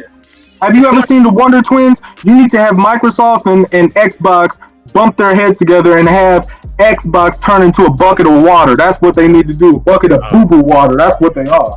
Hey, look. All I'm saying is that you're not going to have the same. Sony's not going to have the same luxury they had last time when they launched with the PS4. They didn't have that DRM. Man, the Super 8 hotel. What are you talking about? What? They got no luxury. They're a 1-star hotel in the comparison of hotels. That's what I was saying. Sony's not going to have the luxury of the same situation. Hey, I'm trolling like you trolling right now. I'm about to get on your level petty. I understand. Oh, Jesus. I can't. At the same token, they're not going to have the same luxury they had last time when they launched with the PS4. All right. They're going to have 2 competitor systems that are going to be very strong. It's going to be a whole different ballgame. So it's totally different. $5 super chat says, how come Phil Spencer always giving praise to PS games? Wow. They just tip his hat. Sometimes you just, when you're beat, Phil Spencer do that with everybody. Yeah, you just tip your hat. There's not many people to give it to. If you're the Xbox, Nintendo, or Microsoft, you going to give your ass to Google Stadia? Google Stadia? Oh, Jesus. Talk I'm about gonna get something one of else. those in a couple weeks. This man really said Stadia, and it's wow. Google In a Stadia? couple weeks, yeah. Oh, I'm excited jeez, about it. man. Yeah, I'm playing No. Assassin's Creed at 60 frames a second, unlike on This the man said Series Google X. Google Stadia? Oh, Jesus. But, Baron, let me ask you this, man. So, what do you expect from Microsoft, man, on the July event? Like, what do you want Microsoft to do, man, to make you want to buy a Series X at launch? What do you want to see game-wise? Me selfishly, I would want to see Gears, but Gears 5 just released last year, so I know that's probably not going to happen because I love Gears of War. Yeah. So I'm gonna take that off the table. I don't think that's going to happen. Yeah. I think they're gonna I just put in the chat Legend of Google Trasher, Oracle of Garbage. Oh, well, I think they're going to show more of Hellblade 2. Okay. We'll see about that. I'm on the fence about that. We'll see what happens. Okay. I believe we'll see something new because I think he confirmed somebody was going to show something new. Yeah. Yeah. Studios going to show new projects, so I'm really interested in looking at that. Hopefully, Fable makes a return. Hopefully. That's all I can really hope for. Hopefully, Fable will make a return. What about Perfect Dark? What about Perfect Dark, Bear? I don't want nothing from Rare. Rare is a trash ass developer. Period. I don't want nothing from them. So whatever Wild is gonna be garbage. If you take anything Rare and give it to somebody else and make them make it, fine. But I don't want nothing from Rare. They're garbage. They're not talented anymore. I don't want nothing from them. You know what I mean? So is 4K 60. That's what I want to see from the Microsoft event. I want to see what these new studios working on. I want to see more of Hellblade 2, and I want to see if anything is going to make a return. Something like Fable or something like that. What about are you expecting, like, how could I put are you excited for Project Mara? You want to play that game? I need to know more about that game. That really doesn't do nothing for me. Yeah, I need to know more. That doesn't do anything. And racing wise, I mean, I know you don't really like racing games like that, but no, I'm an arcade racer. I'm a Mario Kart guy, 100%. So I could care less. Do you think it's too soon for another Forza Horizon? No, Forza Horizon, it's only a year and a half old now. The last one. So Forza Motorsport 8 is gonna happen basically. I don't know when the last Forza Motorsport happened. Was that 2 years? Was it like 3 years ago? Yeah, something like that. You're probably gonna see that. You're probably gonna see that. Yeah, I mean, so my whole thing is this: like, what would make you want to like? What games would you want to see that's gonna make you buy the Series X day one? The ones I just listed to you. Okay. Those would be the ones.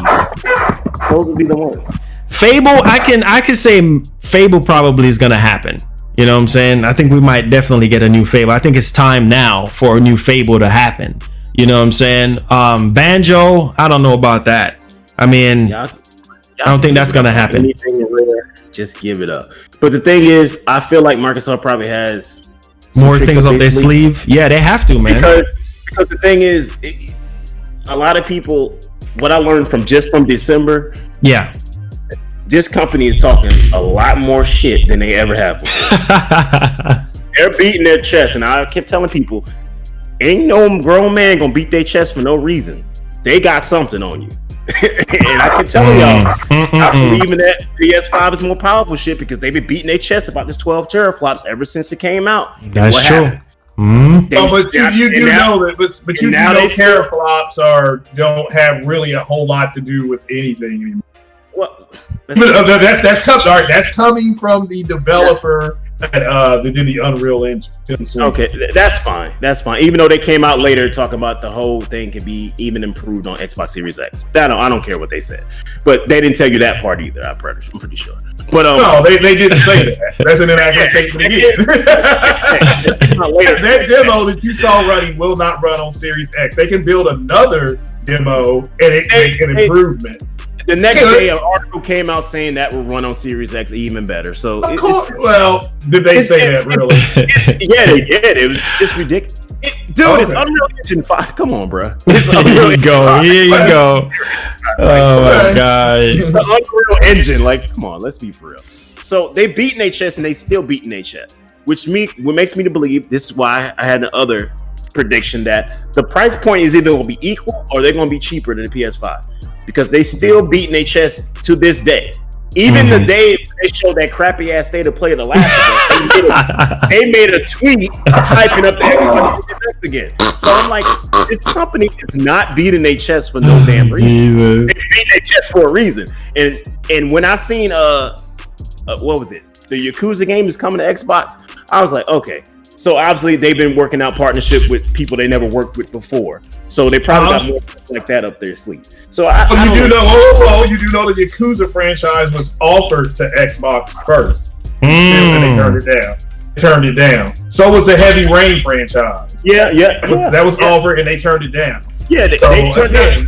Microsoft did a lot of stupid shit back in the day. Yeah, they have them now. They have them now, but they were there first. Yeah, they were there first. So again, I know that's kind of an empty bullet, dude, because they turned the shit down. Look. Sega went to Microsoft and told them, "Will you fund Bayonetta 2?" They turned it down. And guess what? I did not know that. And Bayonetta is now at home with Nintendo, living her best life. So it did some kind of shit back in the day. But the thing is, they understand that they got to get that leg up. So I'm really interested to see what other Japanese developers are working with them. I'm also interested to see why they keep beating their chest. It has to be some secret trump card they got that they ain't shown yet. I just want to know what it is. I want to know what it is. It damn sure ain't no Game Pass. It's going to be some type of game for something, or something that people want. I don't know what it is, but I want to see what it is. No company is going to be out there beating their chest this loud for no reason. I keep telling people that, and they just keep holding along. It's just you're agreeing that you're waiting for the July announcement as well for Microsoft. Yeah. I think it's going to be something that's going to come out of left field that we're not going to see. That's fair. Yeah. That's fair enough. And while you're on air, Baron, before we close out, I know you talked about Ghost of Tsushima.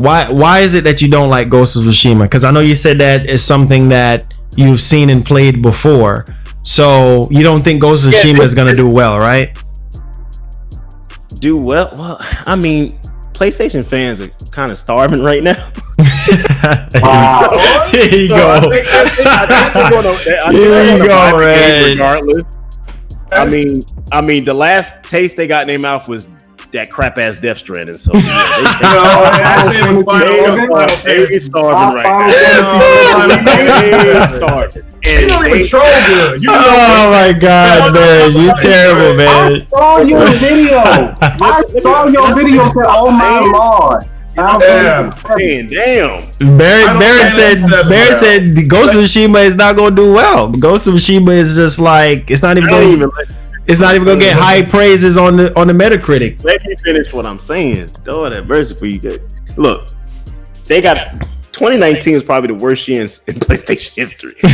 So Sony fans, they starving right now. And that whole fiasco of what they did with Last of Us 2 is the most fucked up bullshit I've ever seen somebody do to their fans ever. So they starving right now. So they launched I don't think it's a situation where either two of these games won't sell well. I don't think it's going to be as impressive as people think it's going to be. And I think a lot of people will jump to Ghost of Tsushima because a lot of people are still mad about The Last of Us 2 and that whole situation. And rightfully so, because what they did with that game was bullshit. So I think Ghost of Tsushima will benefit from that. As far as being something record-breaking, no.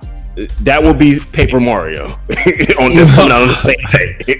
That's going to be some record-breaking thing right there when it comes to sales. As far as critically wise, I don't think Ghost of Tsushima is going to rate as great as people think it is. It's just basically what I'm looking at is just that it's just not enough there in that game. They said they're going to show more. We'll see whatever they show is more, but what they've shown so far, it's just not enough. It's just not enough there. You know what I mean? It's not enough there. It's a pretty picture, we knew that from the beginning, but it's just not enough there. You know what I mean? Holding stuff back for the reveal. I don't know. Why would you hold stuff back at this point? What you holding it back for? Well, I mean, again, they can still have more stuff to show. You just said they were going to have another showing. That's what the dude said in the last video. Yeah. So do you think they can show more stuff? So we'll see what happens. I just don't know. From what I've seen, you know, blowing wind and riding a horse through fields and doing QTE combat ain't enough. You know, we got to see more, especially if this game is open world. We got to see more interaction. That's fair. Open world. It's like, what are we doing? You know what I mean? Because you're supposed to be able to recruit NPCs to help you on missions. They haven't shown that yet. That's an actual dev note. So, but yeah, maybe we'll see that coming up. So yeah, I'm in agreement. We got to see a little bit more. And it got to be more. This is why I was like, y'all need to lower your expectation a little bit for this game. You know, you need to lower your expectations for Xbox Series. I temper them, not lower them. Just temper your expectations. Lower it a little bit. You know what I mean? It's not going to be this 96 rated game. Tsushima's not going to be that game. It won't be out for what, 6 weeks or 8? It's not gonna be that game. Just like I told people about Death Stranding, the Days Gone, and the rest of that garbage that y'all got fed. Oh Jesus! Here you go. You can blatantly see, you know, what route is taken, and Tsushima is not going to be that 96 rated, 95. It may not be, but we don't care what White Zaddy scores are. Maybe you do. No. Here you Trust go. me, your Sony brethren, they do care about that. Oh Lord, have mercy! I'm done. I am done with Baron. I am done. They care about that a lot. I'm done with Baron, man. They are still salty that the highest rated exclusive this gen is Super Mario Odyssey and Legend of Zelda Breath of the Wild. They are still salty about that shit. Here you go. Here you go. You can tell me all day that they don't care. They care. Here you go, man. What's one of those games? One game of the year? Is there any one game of the year? Breath of the Wild, one game of the year. What are you talking about? Game of the year. You said they were rated. You know, they are so salty. They are so salty that after everybody crowned Breath of the Wild game of the generation, that they took it upon themselves. 7 years out of date. Not nobody in the press. They took it upon themselves to try to take that title and put it on PlayStation branded games. It blows my mind. It blows my mind how salty this fan base can get. It's Lord, Barrett, you funny, dude. Funny. It is. Well, guys. Thank you guys so much, guys, for tuning in today. This is episode 1 of the MGN podcast. We'll try our best. I know after this podcast, you guys are going to be asking about Baron again, to have Baron on. So we're going to try to see if we can get Baron on again. It's going to be every Saturday at 2:30 p.m. Eastern time. So let me let Baron, being that he was a guest today, let me let Baron go ahead and plug himself. The Emperor of the Ring, and shout outs to Baron, man, for making it to the pros, man. AEW, you know what time it is. All right, Baron, man, go ahead and tell them what's up, man. Man, ain't nothing really up, man. I'm just tired of these Sony guys just spitting this garbage every damn day on YouTube. I can't log into YouTube one day and say, let me just listen to a live stream while I do my thing. And I gotta hear this propaganda garbage over and over and over and over and over. And I'm tired of hearing it. Oh my god! You know what? I'll be doing my live gospels at least once a week. I'll be doing one today. I don't know when, because I have some videos. I got a countdown from you right now saying that you was gonna go live. Yeah, I'll switch the time to accurate time in a few minutes, but it will be tonight sometime. I'll be watching it. You know, I support you. The thing is, I just speak the gospel, man. Where can they find you? Where can they find you? That's what I do. Just you see my name up there in the left-hand corner of your screen right now? That's the name of my channel. Just go to that channel. You know what I mean? If you want to hear the real truth gospel and nothing but fake gospel, ain't nobody gonna sugarcoat anything on my channel because I just tell you how it is.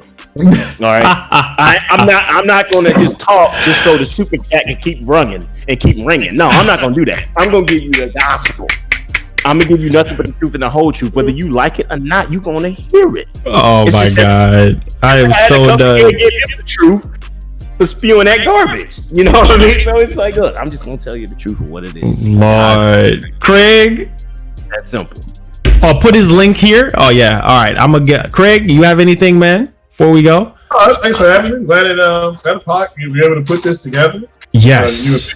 Thanks for having me. And shout out to everybody that was here. Man, congratulations on that step up in what you're doing. So, brothers gotta support brothers no matter what. Yes. So hope that works out. And shout out to the chat that was here. Hit that like button. Sub to the Messiah of Xbox. Only if you want the truth about Xbox, not the BS that you hear on nightly podcasts with people with Southern accents. Yes, most definitely. And we would love to have you back as a permanent person on the podcast, Craig, if you don't mind. That is fine. I work every other weekend, so yeah, I can definitely do it. No problem. Okay, cool. Joystick for life?